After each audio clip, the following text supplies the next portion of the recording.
এই শোনো না গো, আমাদের চ্যানেলটি সাবস্ক্রাইব করে পাশে থাকা বেল আইকনটি বাজিয়ে দিবেন। আর হ্যাঁ, অবশ্যই গল্পটি শুনে লাইক কমেন্ট শেয়ার করতে ভুলবেন না কিন্তু। ধন্যবাদ সবাইকে। রোমান এবার দাঁত বের করে, দোষ বলে দিছি, এরপর বলিস না প্লিজ। ওকে চল পাস আর লজ্জার ব্যাপার। এবার সিয়ামের পালা। এই শালা তুই কি যেন বলছিলি? কই কি? আপু, শালা কোনো জন্মে তোর আপু হয় শুনি? আর যদি আপু হয় আজ থেকে তুই আমার শালা। এটা বলে ওর ঘাড় জড়িয়ে ধরতেই আমার আপুর কল এলো, মানে আমার বাসার চরম শত্রু। না রিসিভ করতে মন চাইলেও রিসিভ করতে হবে। দেখো আবার কি কাজ যেন বলে। আসলে কি আমার আপুর টিচার, খুব বড় টিচার না, মানে অনেক বড় টিচার, ঘন্টা টিচার। বাসায় যতক্ষণ থাকবো ততক্ষণ পিছনে লেগে থাকে। আমি ফোনটা রিসিভ করে নিজের মুডে, এই তোর প্রবলেম কি? অব্র তাড়াতাড়ি বাসায় আয়। পারবো না। প্লিজ আয় না, তোর জন্য একটা সারপ্রাইজ আছে। ভাই আমি তো শুনেই অবাক, আমার জন্য আবার সারপ্রাইজ? যার কাছে একটা চকলেট নিয়ে মারামারি খুনোখুনি হয়ে যায়, আজ সে আবার সারপ্রাইজ দেবে? সত্যি তো? হ্যাঁ ভাই, সত্যি। আমি সিয়ামকে ছেড়ে ওদের বাই বলে বাসার দিকে এগোতে লাগলাম। ও, আপনাদের তো আমার পরিচয়টাই এখনো দেওয়া হয়নি। আমি হলাম অভ্রনীল ইসলাম। আমি পড়াশোনা বলতে সব জানতে চাইলে আমার প্রোফাইলে গিয়ে দেখে নিতে পারেন। আমি এবার বাসায় পৌঁছে দরজায় নক দিলাম। দেখি আপু দরজা খুলল, বেশ আমার দিকে তাকিয়ে হাসছে। যা বাবা, আমি কি কোনো জোকার নাকি? আমি তাড়াতাড়ি বাসায় ঢুকে, আপু সারপ্রাইজ কোথায় দে। আপু হেসে হেসে ওর রুমের দিকে এগিয়ে নিয়ে গিয়ে ওর রুমের ভিতরে গিয়ে দরজায় লক লাগিয়ে দিল। আমি কিছুই তো বুঝতে পারছি না। আমি মাথা চলকিয়ে, কই, কোথায় সারপ্রাইজ?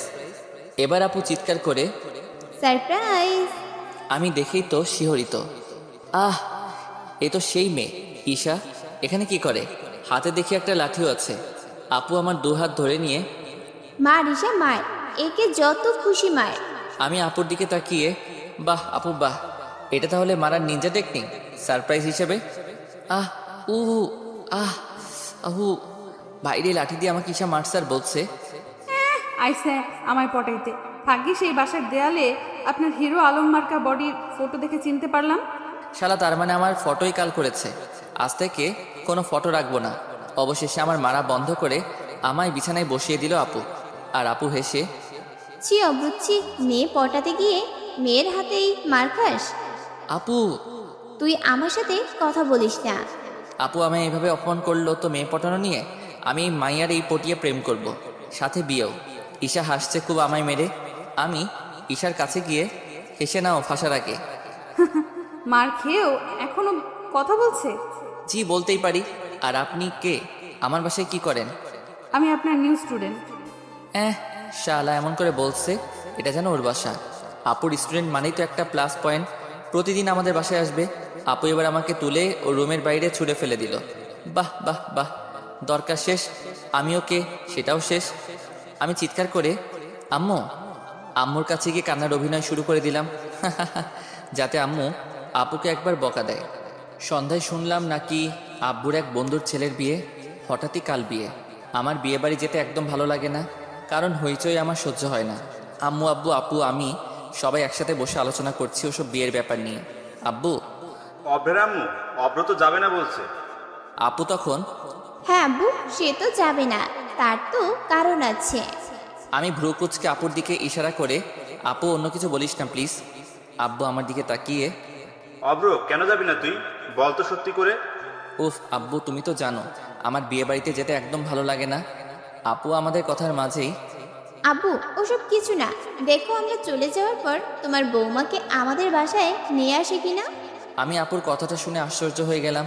আপু জানে আমার কোনো গফ নাই, তবুও কেন এসব বলছে? আব্বু তুমি তোমার মাইয়াটাকে বিয়ে দিয়ে কবে দূর করবে বলো তো? আপু তখনই, এই শোন অব্র, বাসাটা তোর একার নয়, এতে আমারও ভাগ আছে।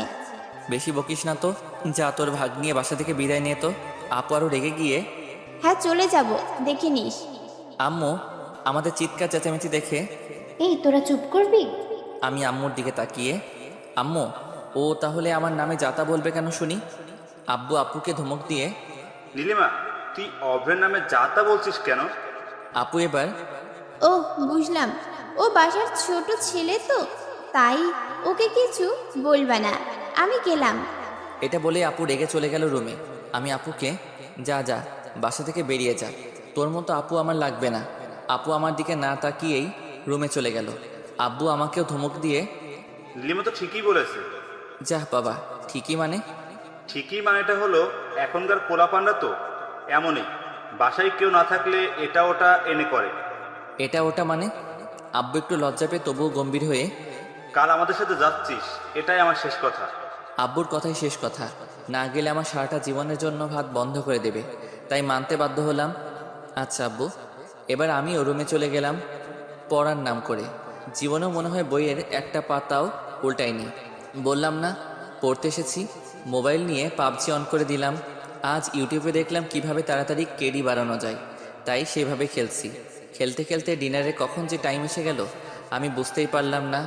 আম্মু খাবারের টেবিল থেকে ডাকছে। আমাদের ফ্যামিলির একটা নিয়ম আছে, লাঞ্চ একসাথে না হলেও রাতের ডিনার একসাথে হওয়া চাই, না হলে আব্বু খুব বকা দেবে। তাই আমি গেমটা পুরো না খেলেই তাড়াতাড়ি খাবার টেবিলে চলে এলাম। দেখি আপু আসেনি। কি ব্যাপার? আম্মু আব্বু সবাই অনেক ডাকাডাকি করছে, কিন্তু আপু একটু সাড়া দিচ্ছে না। আমি আম্মু আব্বুকে থামিয়ে, আব্বু আম্মু তোমরা থামো, আমি যাচ্ছি আপুকে আনার জন্য। আমি আপু রুমের সামনে যেতেই দেখি রুমে খিল দেওয়া আছে। আমি চিৎকার করে, আপু, এই আপু। আপু চিৎকার করে, তুই আমায় আপু বলে ডাকবি না বলে দিচ্ছি। আচ্ছা ডাকবো না। নীলিমা দরজাটা খোল। না। ডিনার করবি না? না। করবি না তো করবি না, তাতে আমায় যায় আসে না। তোর রুমে আমার কিছু বই আছে, সেগুলো নিতে এসেছি। এটা বলার কারণ যাতে আপুর দরজাটা খুলে। আমার আর আপুর মধ্যে যতই ঝগড়া হোক একে অপরকে ঠিক মানিয়ে নেই। আপু আমাকে বড্ড ভালোবাসে, তাই আমার এতটুকু কথাতেই কষ্ট পায়। এরপর দরজাটা খুলে দিল আপু। আপুর চোখগুলো হালকা ভিজে। ও আমার দিকে না তাকিয়ে বিছানায় গিয়ে বসে পড়ল। তোর যেখানে বই আছে নিয়ে যা তাড়াতাড়ি। আমি আপুর পাশে বসে, আপু রাগ করেছিস? আমি কেন রাগ করবো তোর উপর? তুই তো আমার কেউ না। জানি তো আমি কেউ না, তবে কিন্তু তোর বরের তো শালা। বেশি রাগাস না। আমি এবার আপুর গাল দুটো জোর করে খামছে। ওলে বাবালে, আমার আপুটা রাগ করেছে। অব্র ভালো লাগছি না। আমি আস্তে আস্তে, তোর ওনার সাথে বুঝি ঝগড়া হয়েছে? আপু মুচকি হাসি দিয়ে, তা জেনে তোর লাভ কি? আমার কোনো লাভ নেই। এই যে আপু শোন না। বল কি হয়েছে? না তুই রাগ দেখাচ্ছিস, বলবো না। আচ্ছা রাগ দেখাচ্ছি না, এবার বল। বলছি যে তোর যে বপ আছে না, তার তো একটা কিউট বোন আছে। তো বলছি ওর সাথে একটু সেটিংটা করে দে না। এই তোর লজ্জা করে না মেয়ে পটাতে গিয়ে মাইর খাস? লজ্জা কেন করবে? আমি তো নীলিমার ছোট ভাই, তাই লজ্জা করে না। খবরদার আমার নাম নিবি না। তুই আমার ভাই না, আর আমিও কারোর আপু না। আচ্ছা তাহলে আপু না, তুই আমার লক্ষ্মী আপু। চল এবার ডিনার করবি, নয়তো দুলাভাই রাগ করবে তো না খেলে তুই। করুক। আমি এবার আপুর হাতটা ধরে টেনে নিয়ে খাবারের টেবিলে নিয়ে গিয়ে বসালাম। আব্বু আম্মু আব্বুকে কিছু বলল না। রাতে ডিনার সেরে আমি রুমের দিকে যাচ্ছি। আপুর রুমটা আমার রুমের আগেরটা, তাই আমি হেলে দুলে যাচ্ছি। তখনই আপু রুম থেকে, এই অগ্রসর। আমি একটু ভাব দেখিয়ে আর স্টাইল মেরে, জি বলেন। ভাব দেখা যায় না, ওই তো বডি। আবার ফেসটা পুরো হিরো আলমের মতো। এত ভাব দেখাস না, তোকে শ্যুট করে না। আমি আরও একটু ভাব দেখিয়ে, খারাপ মানুষরা ভালো মানুষদের দেখতে পারে না। আমি একটা স্টাইলিশ পোলা, আর তুই হলি একটা আনস্টাইলিশ মাইয়া। তুই এসবের কি বুঝবি রে? আপু জানে আমাকে সে কখনোই ঝগড়াতে হারাতে পারবে না, তাই একটু আপু ভাব দেখিয়ে, বলছি তোর দুলা ভাইয়ের বোনকে কখনো দেখেছিস? কি ব্যাপার হঠাৎ এমন কথা কেন? কিছু তো কেস আছে? না তো, তুই তো মাঝে মাঝে বলিস আমার একটা কিউট ননদ আছে, তাই আর কি। ওহ, তা কাল তুই বিয়ে বাড়িতে যাচ্ছিস তো? আব্বু তো বলেছে যেতে, কিন্তু আব্বুকে কাল সকালে মানিয়ে নিব। আপু হেসে, না গেলে কিন্তু একটা বড় জিনিস মিস করবি। কি মিস করবো আপু? ওটা বলা যাবে না। আর তুই আমার ননদকে দেখিয়েছিস? দূর, তুই কবে দেখা করালি তোর ননদের সাথে? দেখা করাইনি, তবে তুই নিজেই দেখেছিস। আপু তুই ফান করছিস আমি জানি। আচ্ছা, ফান তো ফান। আর শোন, কাল ওই বিয়ে বাড়িতে আমার ননদ আসবে। ফাউল বকিস না তো, আমি গেলাম। এটা বলে আমি রুমে চলে এলাম। শালা কি যাতা বলে, আমাকে বিয়েবাড়িতে নিয়ে যাওয়ার জন্য দেখি সবাই উঠে পড়ে লেগেছে। আরে ভাই, আমি একটা জিনিস তো বুঝে উঠতে পারছি না, আমি না গেলে সবার এত কেন প্রবলেম হচ্ছে? আবার এদিকেও ভাবছি আপুর কথা যদি সত্যি হয়, ধুর, আপু তো আমার সাথে সকালেও মজা করছিল আর এখনও করছে, কিন্তু যদি সত্যি হয়, দূর যাব না ওই বিয়ে বাড়ি। পরের দিন সকাল হতে না হতেই আব্বুর ডাকাটাকি শুরু। অব্র, এই অব্র, আমি ঘুমের মধ্যেই আব্বু ডাক শুনে চোখ খুলেই, হ্যাঁ হ্যাঁ হ্যাঁ আব্বু। তাড়াতাড়ি বাইরে বেরিয়ে আয়। আমি আব্বুর কথাটা শোনার সাথে সাথে আব্বুর সামনে গিয়ে মাথা নিচু করে আছি। শালা এখনো চোখগুলো ঢুলঢুল করছে। আব্বু রেগে, এই যে লাট সাহেব, কটা বাজে খেয়াল আছে? এই তো আব্বু, মোটে এই সকাল 7টা বাজে। আব্বু আরও রেগে, বলছি 7টা নয়, এখানে বাজে 11টা। হাই আল্লাহ, এর মধ্যে 11টা কিভাবে বাজে? এদিকে আপু কাটা খায় নুনের চিটা দেওয়ার জন্য। সারা রাত যদি ফোন নিয়ে এটা ওটা করে, তাহলে তো বাবু সকাল সকাল ঘুম ভাঙবে কিভাবে শুনি? আমি আপুর দিকে তাকিয়ে, এই তুই চুপ করবি? আব্বু এতে আরো রেগে গিয়ে, অব্র, তোর দিকে দিন দিন আরো বেশি সাহস বেড়ে যাচ্ছে। বড়দের সাথে কিভাবে কথা বলতে হয় তুই জানিস না? তাড়াতাড়ি রেডি হয়ে বেরিয়ে আয়, আমরা ওয়েট করছি তোর জন্য। এটা বলে ওরা সবাই চলে গেল। না, আর আব্বুকে ম্যানেজ করা গেল না। এবার কিছু বলতে গেলে আরো বকা দিবে। এর থেকে বেটার ওদের সাথে চলে যাওয়াটাই। আমি রেডি হয়ে বেরিয়ে এলাম। আম্মু আর আপু, অব্র, আজ তোকে হেব্বি সুন্দর লাগছে তো, কিন্তু পাঞ্জাবি পরলে আরো বেশি ভালো লাগতো। এই তোমরা বেশি বকো না তো, ভালো লাগে না। যা পড়েছি তাতেই খুশি থাকো। আপু এবার, যেটা সত্যি সেটাই তো বলছিলাম। এই দেখ আপু, কাটা খায় নুনের চিটা দেওয়ার অভ্যাসটা তোর এখনো গেল না, তাই না? আর হ্যাঁ, আমি কি বিয়ে করতে যাচ্ছি নাকি যে আমাকে পাঞ্জাবি পরতে হবে? হ্যাঁ ঠিকই, তুই বিয়ে করতে যাচ্ছিস না, তবে নিশ্চয়ই মেয়ে পটাতে যাচ্ছিস। আমি আম্মুর দিকে আঙুল তুলে, আম্মু একে থামাতে বলবে প্লিজ। আম্মু আমাদের ধমক দিয়ে, এই তোরা থামবি, লোকে দেখলে কি বলবে? তোরা এত বড় ছেলে মেয়ে, এখনো সেই ঝগড়াটা গেল না। ওখানে গিয়ে একদম তোরা কাছাকাছি থাকবি না। আপু মুখ বাঁকিয়ে, ওর সাথে থাকতে আমার বইয়েই গেছে। আমিও সানগ্লাসটা চোখে নিয়ে, কুত্তাদের কাছে কখনো শেড থাকে না, বুঝছো আম্মু? আপু রেগে গিয়ে, আম্মু! এবার আমরা গাড়িতে রওনা দিলাম। ঠিক বিয়ে বাড়িতে এসে পৌঁছালাম। বাহ, বেশ, বাসাটা তো সাজিয়েছে। মিষ্টি মুখ করে যে যার মতো ঘুরতে লাগলো। শালা আমি একা, কিছু করার নেই, তাই আমি ভবঘুরের মতো এদিক ওদিক ঘুরছি। দূর আর ভালো লাগছে না, যাই একবার ছাদে। আমি এবার সিঁড়ি বেয়ে উঠছি। রেলিংয়ে ফুলের মালা দেওয়া আছে। আমি চারদিকে তাকাতে তাকাতে যাচ্ছি, হঠাৎ একজনের সাথে ধাক্কা খেয়ে আমি তার উপরে পড়ে গেলাম। আমি ভালো করে দেখতে, আরে এ তো ঈশা। এখানে কি করে? মেয়েটা শাড়ি পরেছে, উফ কি অসাধারণ লাগছে। ঈশা চোখ বন্ধ করে দিয়েছে পড়ার সাথে সাথেই। আমি এবার উঠে পড়লাম, কারণ চারিদিকে অনেক লোকজন আছে। ঈশা চোখ খুলতে আমার দিকে কটমট করে তাকিয়ে রইল। আমি ভয়ে ভয়ে, সরি আমি দেখিনি, আমি মাপ চাইছি। ঈশার রাগী লোকটা হঠাৎ চেঞ্জ হয়ে একটা মিষ্টি হাসি দিয়ে, ইটস ওকে, আমি ঠিক দেখিনি। ও আচ্ছা, তাহলে আসি। চলে যাওয়াটা বেটার, নয়তো ঈশা আবার কোনো কিছু নিয়ে সিন ক্রিয়েট করতে পারে। হেসেছে মানে এই নয় যে আমায় ছেড়ে দিয়েছে, হয়তো এখানে কিছু করতে চায় না। কিন্তু এই মেয়ে এখানে কি করে? তবে হয়তো কোনো আত্মীয়। আমি ছাদে গিয়ে দেখলাম অনেকগুলো মেয়ে একসাথে বসে গল্প করছে। আমি অত মেয়েকে একসাথে দেখে খুব লজ্জা পেয়ে গেলাম। আমি ওদের সাইড কাটিয়ে চলে যাচ্ছিলাম, ঠিক তখনই পিচ্ছি পণ্ডিত আপনি, তাই না? আমি সাথে সাথে পিছন ফিরে দেখলাম অনেকগুলো মেয়ে আমার দিকে তাকাচ্ছে। আমি লজ্জা পেয়ে, জি বলুন। সাথে একটা মেয়ে উঠে এসে, হাউ সুইট, আমি ভাবতে পারিনি আপনার সাথে আমার কখনো দেখা হবে। হাই, আমি তিশা। হ্যালো, আমি। বলতে হবে না, জানি অফরনীল। ও গুড, তা আপনি কি করেন? তেমন কিছু না, ওই স্টাডি আর কি। আর আপনিও স্টাডি করেন জানি। আপু একটু হেসে, আপনি তো দেখি আমার মোটামুটি সব ইনফরমেশনই জানেন। মোটামুটি নয়, প্রায় সবটাই। তা এটা কি আপনার কোনো রিলেটিভের বাসা নাকি? জি না, তবে এটা আমারই বাসা। মানে? জি, যার বিয়ে হচ্ছে সে আমার ভাইয়া। ও মাই গড, আমি হলাম আপনার আব্বুর ফ্রেন্ডের ছেলে। ও, মিট মাই ফ্রেন্ড। সবার নাম বললো, সবাই হাই হ্যালো করলো। তার মাঝে আরও কিছু পাটিকা ছিল আমার গল্পের। তিশা আমাকে সবার মাঝে বসিয়ে দিল। খুব ভয় লাগছে, এখন সালে একসাথে এত মেয়ের মাঝে আমি, খুব লজ্জাও লাগছে। আপনারা বসেন, আমি একটু আসছি। রুমা নামের একটা মেয়ে। এটা তো হচ্ছে না পিচ্ছি পণ্ডিত মহাশয়, আপনাকে একটা গল্প আজ শোনাতেই হবে। আমি আবার আসছি তো। শালা একবার বের হতে পারলে বাঁচি। তখন থেকে এরা মাথা খেয়ে নিচ্ছে। গল্প শোনাও, শোনাতে বলো। কেন? উফ, মাইনাসে যেতে হবে তো। মেয়েগুলো সবই লজ্জা পেয়ে। ওকে, তাড়াতাড়ি আসেন কিন্তু। আমি এবার ওদের থেকে উঠে সিঁড়ির কাছে আসতেই হঠাৎ আমাকে দেওয়ালে ঘেঁষিয়ে কলারটা মুঠোর করে ধরলো। চোখ তুলে তাকাতেই দেখি ঈশা রাগে সাপের মতো ফোঁসফোঁস করছে। খুব হাসাহাসি হচ্ছিল তাই না? কই না তো। মিথ্যা। তার কটাকে পটালেন মিস্টার অভ্র? আরে কি যাতা বলেন। সেটাই, বিয়ে বাড়িতে এসেছেন, ভালোভাবে থাকবেন। যদি কোনো মেয়ের দিকে চোখ তুলে তাকান, আপনার এই চোখ দুটো আর রক্ষা পাবে না। এটা বলে আমার কলার ধরে সিঁড়ি থেকে নিচে নামিয়ে আনলো। একবারে নিচে নয়, নিচে আসার কিছুটা আগে আমার কলার ছেড়ে দিয়ে আমার দিকে আঙুল তুলে রেগে একদম না কিন্তু। আবার একটা হাসিও দিয়ে লজ্জা পেয়ে চলে গেল। এরকম ব্যাপারে রহস্য কি? আমি কিছুই বুঝতে না পেরে সোজা ওই বাসা থেকে বাইরে বের হয়ে সামনে একটা চায়ের দোকানে গিয়ে বসলাম।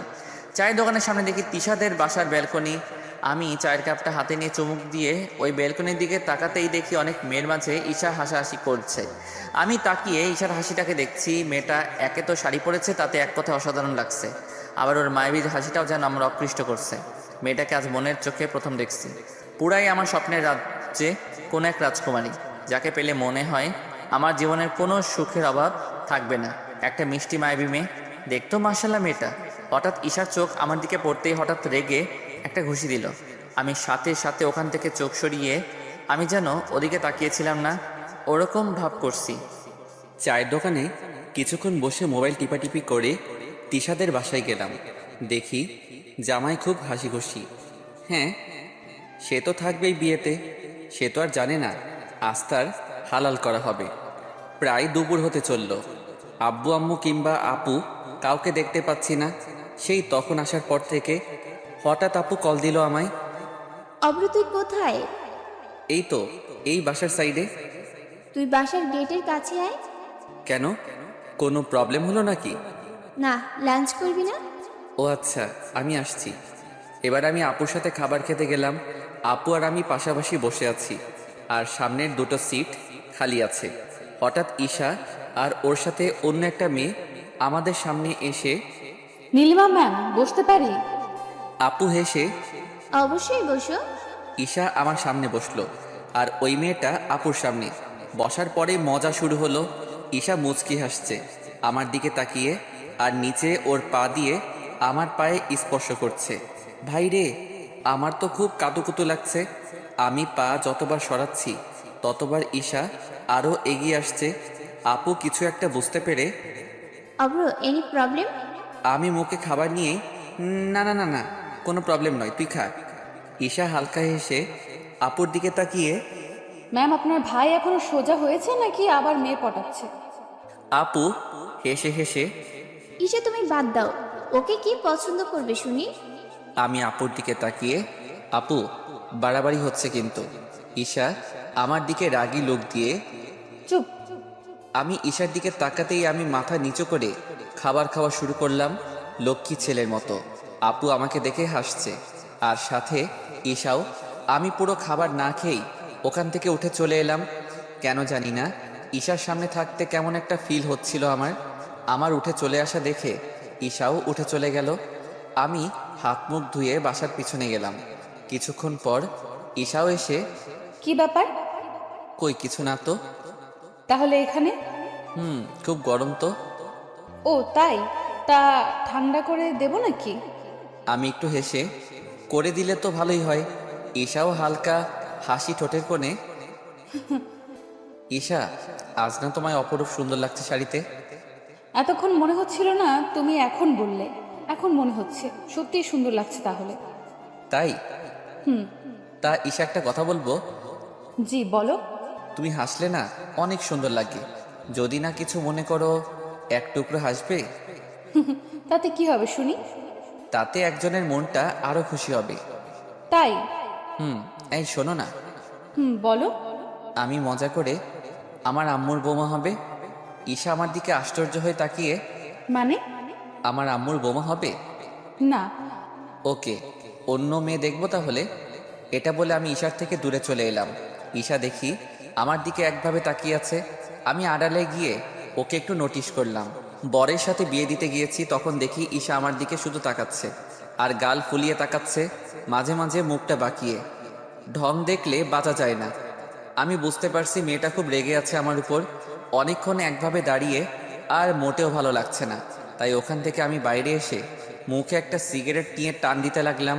সিগারেট শেষ করে আমি এবার ওই বাসার দিকে যাব। ঠিক তখনই ঈশা আমার রাস্তা আটকিয়ে, অপ্র, তোমার সাথে আমার কিছু কথা আছে। কি কথা? চলো বলছি। আরে বাবা, আমি এখন যেতে পারবো না। ঈশা আরও রেগে আমার জামার কলারটা ধরে বাসার একটা কোণে নিয়ে গিয়ে আমার দেওয়ালের সামনে দাঁড় করালো। কি হলো? এখানে নিয়ে এলে কেন? আমার ইচ্ছা। তা ঠিক আছে, কিন্তু আমার অনিচ্ছায় কেন আমায় এখানে নিয়ে এলে? কেন নিয়ে এলাম মানে? তোকে কি সব বলতে হবে নাকি? আমি এবার ঈশার উপর রেগে গেলাম খুব। তখন থেকে বকবক শুনেই যাচ্ছি। আমি চোখ রাঙিয়ে, ওই তোর ব্যাপার কি বলতো?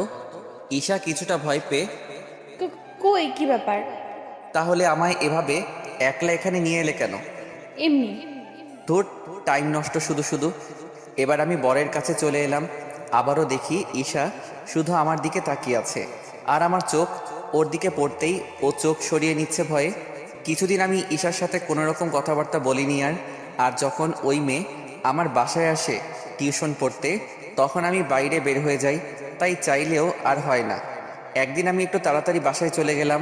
আপু একা আছে, আব্বু আম্মু বাইরে গেছে। আর আজ আপু টিউশন পড়ায় না।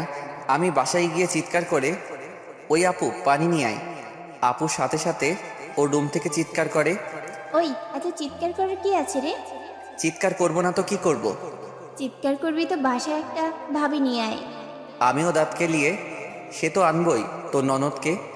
আমি জামাটা খুলে আপুর রুমের দিকে যেতেই, ভাইরে, আজ তো আমার পুরাই ইজ্জত মাটিতে মিশে গেল। আরে ঈশা এখানে কি করে? ধুর ভাই।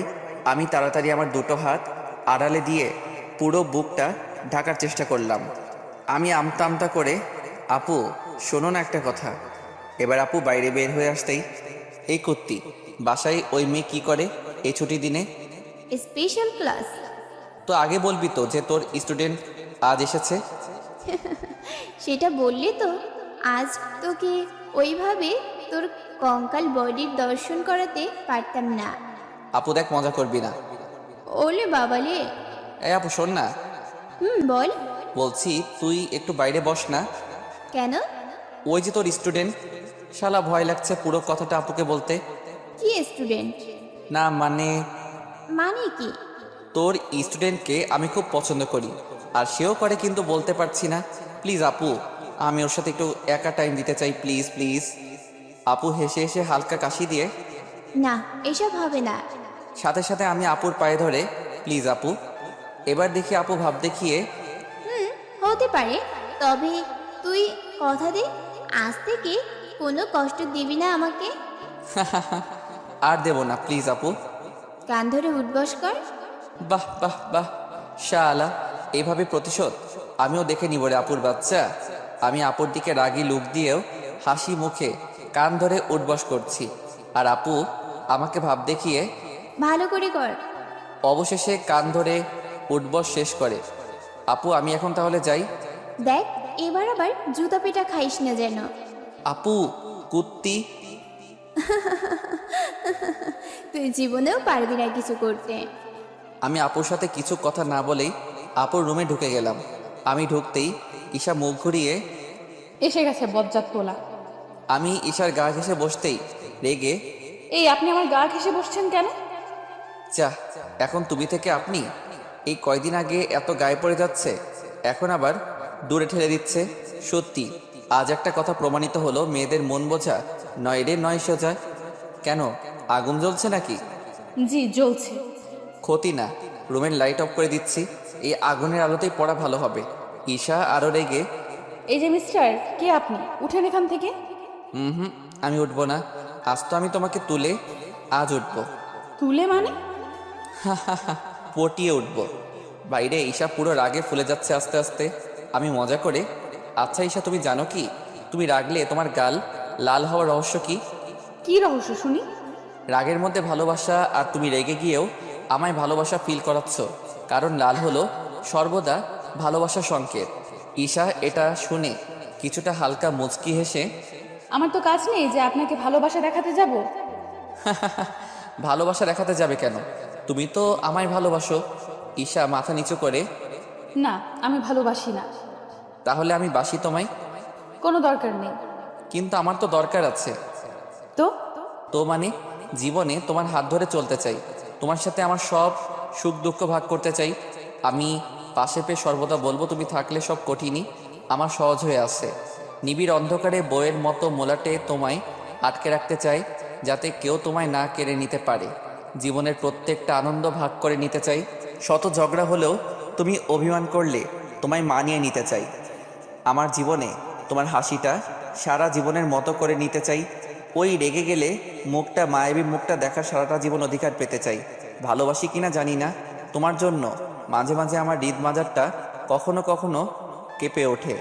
আর তোমার একটা রঙিন ছবি আমার নিজের অজান্তেই এঁকে ফেলেছি। ঈশা আমার কথাগুলো শুনে কিছুটা থতমত খেয়ে আমার দিকে হা হয়ে তাকিয়ে রইল। মেয়েটার এতক্ষণ ঝগড়া করতে করতে পুরাই মুখটা ঘাম ভর্তি হয়ে গেছে।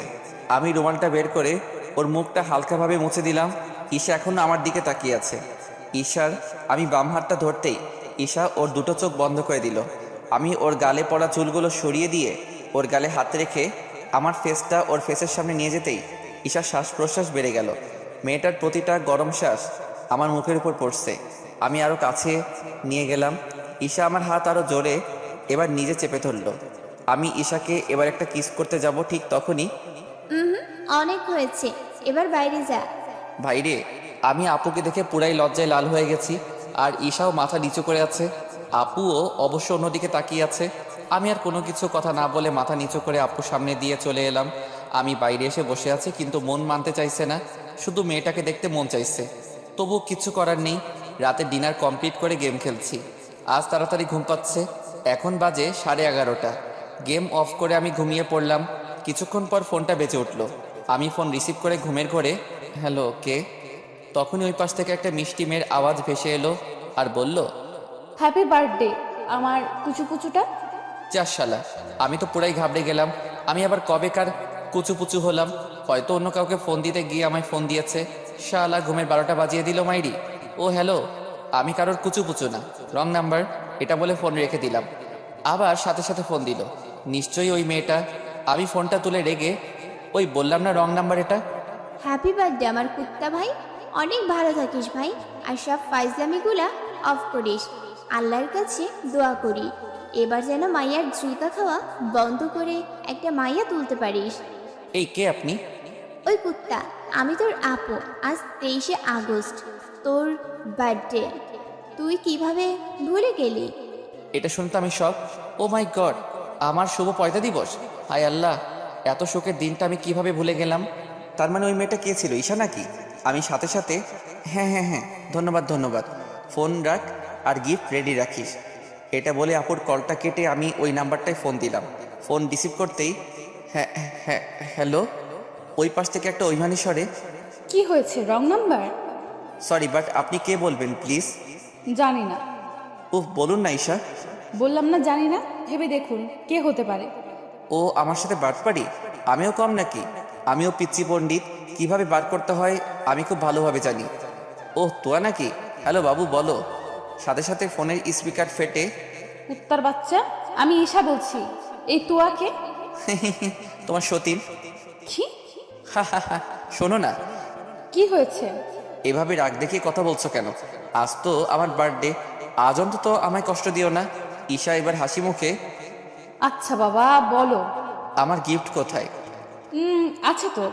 কি গিফট? কাল জানবে, আজ তো দিতে পারবো না। আচ্ছা বলো না কি সেটা। যা হোক হবে। কিস নাকি? ঈশা হালকা ফিসফিস করে হেসে, অব্র, তোমার আপুই ঠিক বলতো আগে। তুমি না অনেক ফাজিল। আগে বলতো মানে? কিছু না, তুমি যাকে সব সময় বিয়ে করতে চাইতে, হয়তো তাকে আজ তুমি পেয়েছো। বুঝলাম না। বোঝা লাগবে না, বলো না। উফ, পাগল একটা। সেটা তো জানি, আমার জন্য। জি না। এটা বলে আমি ফোনটা রেখে দিলাম ঈশাকে একটু রাগানোর জন্য। কাল আমায় মনে হয় মেরে ফেলবে। আজ খুব খুশি হলাম জীবনে প্রথম কোনো ভালো লাগা মানুষের উইশ পেয়ে। এবার মোবাইলটা অন করতে দেখি রোমান আর সিয়ামের মেসেজ। কিরে চুতিয়ার, জিএপে কি আমাদের ভুলে গেলি নাকি? কলে বিজি যে। যাই হোক, শুভ পয়দা দিবস আমার জানেমন শত্রুদোষ। মামা, ট্রিট কালকে দিতেই হবে। অন্য বছরের মতন টাকা নাই বলে পার পাবি না। রোমানের মেসেজ, আমি রিপ্লাই দিলাম। এবার সিয়ামের পালা। শালা অব্রের বাচ্চা, জীবনে অবনতিই করে গেলি, তার সাথে আমাদেরও করলি। হ্যাপি বার্থডে দোস্ত। খুব ভালো থাক আর সব সময় আমাদের পাশে থাক। লাভ ইউ দোস্ত। রিপ্লাই দিলাম সিয়ামের মেসেজ। এবার এরা দুজন আমার কলেজের বন্ধু, যাকে বলে বেস্ট ফ্রেন্ড। কলে পাইনি বলে অনেক হয়তো কষ্ট পেয়েছে। যাই হোক, কাল সকালে মানিয়ে নেব। সকালে ঘুম থেকে উঠতেই আপু, অব্র, ঈশার সাথে একবার মিট করতে হবে। তুই আমাকে একবার ড্রপ করে দিবি প্লিজ? মানে কি? আমাকেও তো মিট করতে হবে? তা তো ভালো, আমাকে ওর ভাইয়ের সাথে মিট করতে হবে। আপু, তোর কথা কিছুই বুঝলাম না। বুঝতে হবে না, রেডি হয়ে নে। আমি আর কোনো কথায় কান্না দিয়ে রেডি হলাম। মনে হচ্ছে আজ আমায় খুব স্টাইলিশ দেখাচ্ছে, কিন্তু আয়নার সামনে যেতেই নিজেকে হিরো আলমের থেকে কম মনে হচ্ছে না। আমি পার্কে গিয়ে অবাক হয়ে গেলাম। আরে, ঈশা আর আমার আপুর বফ একসাথে, কি ব্যাপার? আমাকে আপুর বফ চিনে খুব ভালো করে, আর আপুদের রিলেশন প্রায় 7.5 বছরের কাছাকাছি। তবে আমি ছাড়া আম্মু আব্বু কেউ জানে না। আমি তো ভেবে পাচ্ছি না যে ঈশা এখানে কি করে। তার মানে কি ঈশাই আপুর ননদ? আমি দুলাভাইয়ের কাছে গিয়ে, কেমন আছেন দুলাভাই? জি ভাই, ভালো আছি। তুমি কেমন আছো? আমি ঈশার দিকে একটু হালকা তাকিয়ে, জি দুলাভাই ভালো আছি। আলহামদুলিল্লাহ। তা আজ তো তোমায় খুব স্মার্ট লাগছে, কি ব্যাপার? আমি হালকা হেসে, না না দুলাভাই, এমনি আর কি। আপু তখনই, এমনি না, কারোর সাথে মিট করার জন্য। হ্যাঁ, আমি আপুর দিকে রেগে, এই তুই চুপ করবি? আপু হালকা ভাব দেখিয়ে, ওকে। আপু এবার ঈশার দিকে তাকিয়ে, অব্র, এ হলো তোর দুলাভাইয়ের বোন, আমাদের বাসায় যায়, তুই তো দেখেছিস। ও ভাই, তার মানে আমি যেটা ভেবেছিলাম সেটাই, ঈশাই আপুর ননদ। ঈশা হালকা হাসছে। সামনে দুলাভাই আছে, তাই আমি কিছু না বলে আপুকে এক চোখ মেরে ইশারা করলাম। অব্র, কিছু বলবি? না মানে, তোরা কোথাও যাবি নাকি? জি ভাই, একটু ওদিকে যাব। তুমিও যাবা নাকি? না না, আমি যাব না, তোমরা ঘুরে আসো। আপু এবার, তাহলে ঈশা, তুমি এখানে অব্রের সাথে একটু টাইম স্পেন্ড করো, আমরা কিছুক্ষণ পরেই আসছি। এই অব্র, ফাজলামি করবি না কিন্তু। উফ, এটাই হলো আমার আপু। জীবনে মনে হয় এত বড় উপকার করলো আজ। আচ্ছা আপু, বাই। আসি। এবার আপু আর দুলাভাই চলে গেল। দুলাভাই আমাকে কোনোদিন সন্দেহ করেনি, তাই এসবের কোনো মানেই হয় না। ঈশার দিকে আমি আর না তাকিয়ে সোজা একটা বেঞ্চে এসে বসলাম। আমাকে এত বড় সত্যিটা লুকানো? আমাকে বেঞ্চিতে বসতে দেখে ঈশাও আমার পাশে এসে বসলো। ঈশা মাথা নিচু করে, সরি অব্র, সরি বলছি তো। এই অব্র, শোনো না। আমি রেগে, কি হইছে? আমি কোনো মিথ্যাবাদী মানুষের সাথে কথা বলতে চাই না। সরি বলছি তো। লাগবে না। তাহলে কি লাগবে শুনি? কিচ্ছু লাগবে না আমার। অব্র, আমার দিকে তাকাও। এটা বলে আমার মুখে হাত দিল ঈশা। আহ ভাই, সত্যি পুরাই সব রাগ সেকেন্ডের মধ্যে ঠান্ডা হয়ে গেল। আমি তাকাতেই ঈশা লজ্জা পেয়ে, অব্র, একটা কথা বলবো? জি। অব্র, আজ তোমায় খুব স্মার্ট লাগছে। তাই নাকি? হুম। এটা বলে আমি এদিক ওদিক তাকাতে লাগলাম। এটা দেখে ঈশা আরো রেগে গেল। আমার চুলগুলো এবার টেনে ধরল ঈশা, আর চোখগুলো বড় বড় করে, এই ওদিকে কি? মেয়ে দেখছি তো। মেয়ে দেখছিস মানে? জি দেখছি তো। দেখছিস না পাশে তোর জিএফ বসে আছে? এটা বলার সাথে সাথেই আমি ঈশার দিকে ঘুরতেই ঈশা লজ্জা পেয়ে মাথাটা নিচু করে দিল। আমি মজা করে, কে গফ আমার? ভালোবাসি যে। কাকে? একজনকে। নাম কি? নাম বলবো না, তবে তার ডাক নাম পিচ্চি পণ্ডিত। ভাইরে, কথাটা শোনার পরেই তো আমার মনে লাড্ডু ফুটছে। তা কে এই পিচ্চি পণ্ডিত? জানি না। ওকে বাদ দাও। এটা শুনতেই ঈশা আমার দিকে কেমনভাবে যেন তাকালো, আর ঈশার মুখটাতে একটা বিষণ্ণতার ছাপ লক্ষ্য করলাম। ঈশা এবার আমার কাছ থেকে একটু দূরে গিয়ে বসলো। মেয়েটা মনে হচ্ছে কষ্ট পেয়েছে। আমি ঈশার একদম গা ঘেঁষে বসলাম, আর ঈশার চোখের দিকে তাকিয়ে হেসে, ওই মেয়ে, আমার বার্থডে গিফট কোথায়? ভাইরে, এটা বলার সাথে সাথেই দেখি ওর হাতে পড়ে থাকা একটা আঙুলের রিং খুলে আমার আঙুলে হঠাৎই পরিয়ে দিল। আমি তো অবাক হয়ে গেলাম, কি ব্যাপার? আমি আবারও হেসে হেসে, আমার আঙুলে রিং পরালে কেন? জানি না। উফ আল্লাহ, এই জানি না বলা মনে হয় মেয়েদের স্বভাব। শালা এটা শুনলে প্রচুর রাগ লাগে। আচ্ছা, আমি তাহলে খুলে দিচ্ছি। এটা শুনে ঈশা কিছুটা কান্না এড়িয়ে আমায় থাক না প্লিজ অব্র প্লিজ। এটা বলে আমার হাতে হাত দিল আর আমার দিকে তাকিয়ে একটু হাসলো। আমি হালকা ঠোঁটের কোণে মিষ্টি হাসি এনে আচ্ছা স্মৃতি হিসেবে রাখলাম। ঈশা আমার দিকে কেমনভাবে তাকিয়ে আছে, যেন ওর মুখ অনেক কিছু বলতে চাইছে, ওকে ওর মন বাধা দিচ্ছে, তাই বলতে দিচ্ছে না। অবশ্য আমিও আজ ঈশাকে আমার মনের কথা জানাতে এসেছিলাম, বাট আমি জানাবো না। আমার সাথে নাটক করেছে, আপুর ননদ হয়ে আমাকেও বোকা বানালো, বুঝুক ঠেলা। ঈশা হেসে হেসে অব্র তুমি কি কিছুই বোঝো না? কি বুঝবো? তুমি সত্যিই কিছু বোঝো না। হুম, বললে তো বুঝবো। ও তা কালকে ওগুলো সব মিথ্যে? কোনগুলো? কাল যে বললে তুমি আমায় ভালোবাসো। জি তো। তো মানে? এটা বলেই আমাকে খুব শক্ত করে জড়িয়ে কান্না করতে থাকলো। আর ঈশা কেঁদে কেঁদে আমায় ভালোবাসা শিখিয়ে আজ তুমি কেন আমার থেকে দূরে চলে যাচ্ছ? কই দূরে যাচ্ছি, এই তো এখন তোমার পাশেই বসে আছি। অব্র তুমি আমার মনকে ডিস্টার্ব করে এখন তুমি কেন আমার সাথে এমন খেলা করছো? হুম, আমি কারোর মনকে নিয়ে খেলি না, আমি তো শুধু পাবজি খেলি। ভাইরে, আমারও খুব কষ্ট হচ্ছে ঈশাকে দেখে, কিন্তু না, আমি তখন মানবো না। পাক কষ্ট বুঝুক, আমার সাথে এমন গেম খেলা। প্লিজ অব্র তুমি এমন কথা কেন বলছো? আমি যে কষ্ট পাচ্ছি। কেন, কেউ ধোকা দিয়েছে নাকি? ঈশা এবার রেগেও যাচ্ছে আর কান্নাও আস্তে আস্তে বেড়েই চলেছে। এবার আমার পিঠে একটা চিমটি কেটে এই কুত্তা বল আমি তোমাকে ভালোবাসি। আমি চিমটির জ্বালায় আহ করছি।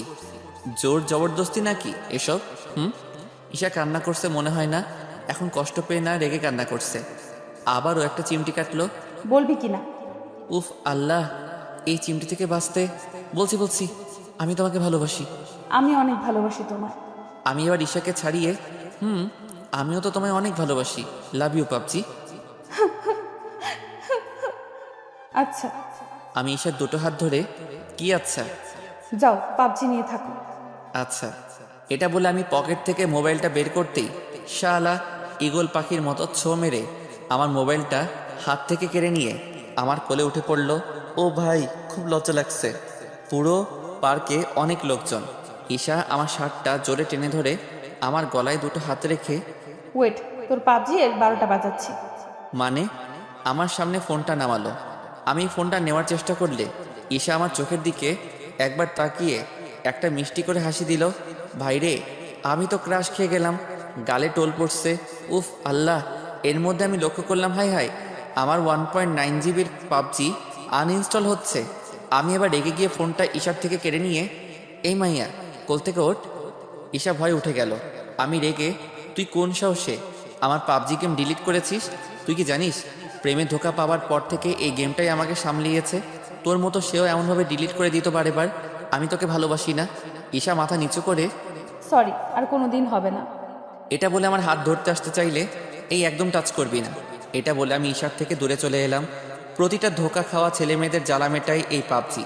আমি সত্যি অনেক ভালোবাসি এই গেমটাকে, তাই এই গেমের সম্বন্ধে কিছু শুনতে পারি না। আমি রেগে বাসায় চলে এলাম। এবার দুপুরের আপু আমার রুমে এসে আমার গালে একটা থাপ্পড় মেরেই অব্র, মেয়েদের রেসপেক্ট করতে শেখ, তাদের ফিলিংসের দাম দিতে শেখ। তোর কাছে গেমটার বেশি গুরুত্ব নাকি ওই ঈশার? আমি খুব রেগে গেছি, কারণ ঈশাকে ওইভাবে বলার পর থেকে নিজের মনটাও খারাপ লাগছে। আবার আপু আমায় থাপ্পড় মারলো, তাই আর নিজেকে কন্ট্রোল না করতে পেরে হ্যাঁ, আমি আমার গেমকেই বেশি ভালোবাসি, আর কাউকে আমি ভালোবাসি না। এবার লক্ষ্য করলাম ঈশা দরজার কোণে দাঁড়িয়ে আমার কথাটা শুনে চোখের পানি মুছে চলে গেল। ঈশার যাওয়ার পরেই আপু আমার দিকে আঙুল তোলে। তুই যেটা করছিস সেটা মোটেও ঠিক নয়। আমি রাগকে কন্ট্রোল করে আচ্ছা এখন তুই চা। এবার আপু চলে গেল। যাক গেছে, ভালোই হয়েছে, কিন্তু মেয়েটা যে এভাবে কষ্ট পাচ্ছে সেটা তো আমার জন্য। এটা কি করা আমার ঠিক হচ্ছে? ওসব কথা ভাবতে ভাবতে কখন যে ঘুমিয়ে পড়েছি নিজেও জানি না। বিকালে ঘুম থেকে উঠে ফ্রেশ হয়ে শীতলের দোকানে গেলাম। সেখানেও ভালো লাগছে না একদম। রোমান সিয়াম সবাই পাশে আছে আজ, কিন্তু কিছু একটা কম উপস্থিতি ফিল করছি। আমাকে মনমরা দেখে দোস্ত কি হয়েছে তোর? কিছু না রে দোস্ত। আরে মামা বল না, সমস্যা নাই। রিয়েলি বলছি কিছু না। রোমান একটু রেগে গিয়ে বুঝলাম, আমরা এখন তোর কেউ না, তাই তো? শালাদের কোনো কিছু কথা না যদি খুলে বলি তাহলে তাদের এই কথাটা সবসময় মুখে লেগেই থাকে। উফ আল্লাহ, বলছি তাহলে শোন। ওকে বল। এবার আমি পুরো ঘটনাটা বললাম। তারা এতক্ষণ মন দিয়ে শুনলো। যখনই পাবজি এর কথা এলো তখনই ওরা আমায় বুকে জড়িয়ে নিয়ে, ভাই তুমি গেমের মান সম্মান বাঁচিয়েছো। অব্র, তুই যেটা বলছিস সেটা সত্যি ঠিক না। ওই মেয়েটা সত্যিই তোকে রিয়েল লাভ করে। কি জানি। আচ্ছা বাদ দে, তোর একটা যাবে আর একটা আসবে তো। হ্যাঁ রে শালা, তোর মতো আর কি একটাই হয় না, সবসময় আরও 2-3টা নিয়ে ঘুরতে হবে। এই দেখ অব্র, যা তা বকবি না। ও তাই তো। তা কাল কার সাথে ফোনে কথা বলছিলি শুনি? কই? কই মানে? কাল বিজি বলছিল কেন? আরে ওই আর কি, একটা ফ্রেন্ড। সিয়াম রোমানের মাথায় একটা থাপ্পড় মেরে, হ্যাঁ কেমন ফ্রেন্ড সেটা আমরা ভালোভাবে জানি। সবাই হাসাহাসি করছে, কিন্তু আমি হাসতে পারছি না, মন মানতে চাইছে না। আর মনে হচ্ছে ঈশাকেই আমার লাইফে সব থেকে বেশি গুরুত্ব। আমি ওদের বাই বলে বের হলাম ঈশার সাথে মিট করার জন্য। আমি ঈশাদের বাসার সামনে গিয়ে ঈশাকে কল দিলাম। হ্যালো। কি জন্য ফোন দিয়েছো? ফোন দেওয়ার জন্য বুঝি কারণ লাগে? সেটা লাগে না, তবে তোমার তো লাগে। তুমি বাইরে আসো। না, যেতে পারবো না। ওকে তাহলে আমি আসি। ওই ওই ওই, আমি আসছি, ওয়েট। মেয়েটা সত্যি পাগল। বাসার সামনে এসে আমার সামনে দাঁড়ালো। মেয়েটার মায়াবী মুখটা পুরাই কেমন বিষণ্ণতার ছাপে ভরে গেছে, চোখগুলো পুরো লাল হয়ে গেছে। বাসায় কেউ আছে নাকি? জি না, কেউ নাই। কই গেছে? এই একটু আগে ভাইয়া বাজারে গেল, আর আম্মু আব্বু তো রিলেটিভসের বাসায়। তো চলো রুমে। এই কথাটা শুনে ঈশা কিছুটা চমকে গেল। কি হলো, চলো। না মানে রুমে কেন? কাজ আছে। না, আমি পারবো না। মেয়েটার মুখে এখন ভয়ের ছাপ লক্ষ্য করছি। কথাবার্তা কি এই বাইরে দাঁড়িয়ে বলবো নাকি? এটা শুনতেই ঈশা মুচকি হেসে, আচ্ছা চলো। রুমে গিয়ে আমি বসে আছি ঈশার দিকে তাকিয়ে। ওকে নিয়ে আমার মনের মধ্যে থাকা জমা কথাগুলো আমি বলতে পারছি না। আর ঈশাও মাথা নিচু করে আমার সামনে বসে আছে। দুজন দুজনের দিকে তাকাচ্ছি। আমি এবার ঈশার পাশে বসে পকেট থেকে মোবাইলটা বের করে ঘাঁটতেই থাকলাম। কিছু বলতে পারছি না। বুকের বাম পাশটা চিনচিন করছে। যদি ঈশা না বলে দেয় তাহলে এই ধাক্কা আমি সহ্য করব কিভাবে? ঈশা আমার দিকে তাকিয়ে, অব্রুপ, কিছু বলবা? হ্যাঁ হ্যাঁ হ্যাঁ বলছি। মোবাইলের চার্জার হবে? ধুর, আমি কি যাতা বলছি ভয়ে। জি, ওয়েট, আনছি। ঈশা চলে যেতেই নিজেই নিজের মাথায় ঠুকে, অব্র কি যাতা তুই বলছিস? ঈশা আমাকে চার্জার এগিয়ে দিল। আমি ওর সামনে দাঁড়িয়ে হাত বাড়াতেই আমাকে চার্জার এগিয়ে দিল। আমি চারদিকে তাকিয়ে দেখলাম মেঘ আস্তে আস্তে কালো হয়ে আসছে। শালা এটা পাবজি খেলা, মাথা শুধু চার্জার খুঁজতেই জানে, প্রেমের কথা বলতে জানে না। ফোনটা চার্জে বসিয়ে আমি ঈশার পাশে বসলাম। হঠাৎ বৃষ্টি শুরু হয়ে গেল, আর সাথে বজ্রঘাত। ঈশা কানে হাত দিয়ে ভয়ে ভয়ে বসে আছে। হঠাৎ একটা জোর বাস পড়তেই ঈশা চিৎকার করে, ও মা গো, বাঁচাও। এটা বলে আমাকে জোর করে চেপে ধরলো। ঈশা থরথর করে কাঁপছে ভয়ে। আমি আছি, কিছু হবে না, ছাড়ো আমায়। না না, ভয় করছে, প্লিজ ছাড়ো না আমায়। এটা বলেই ঈশা আমার দিকে তাকিয়ে লজ্জা পেয়ে গেল, আবার আমার বুকেতে মাথা লুকিয়ে নিল। যত বেশি করে বাজ পড়ছে তত ঈশা ভয়ে আমায় আরও চেপে ধরছে। আমিও ঈশাকে খুব জোরে চেপে ধরছি। আমি ঈশাকে আবার ছাড়াতে চাইলে, বলছি না আমাকে ছাড়বা না? যদি সারা জীবন এভাবে ধরে রাখি তবু ছাড়তে বলবি না বুঝি? এটা শুনতেই ঈশা আমাকে আরও জোরে চেপে ধরে আমার বুকে আরও মাথাটা গুজে গিয়ে, বলবো না।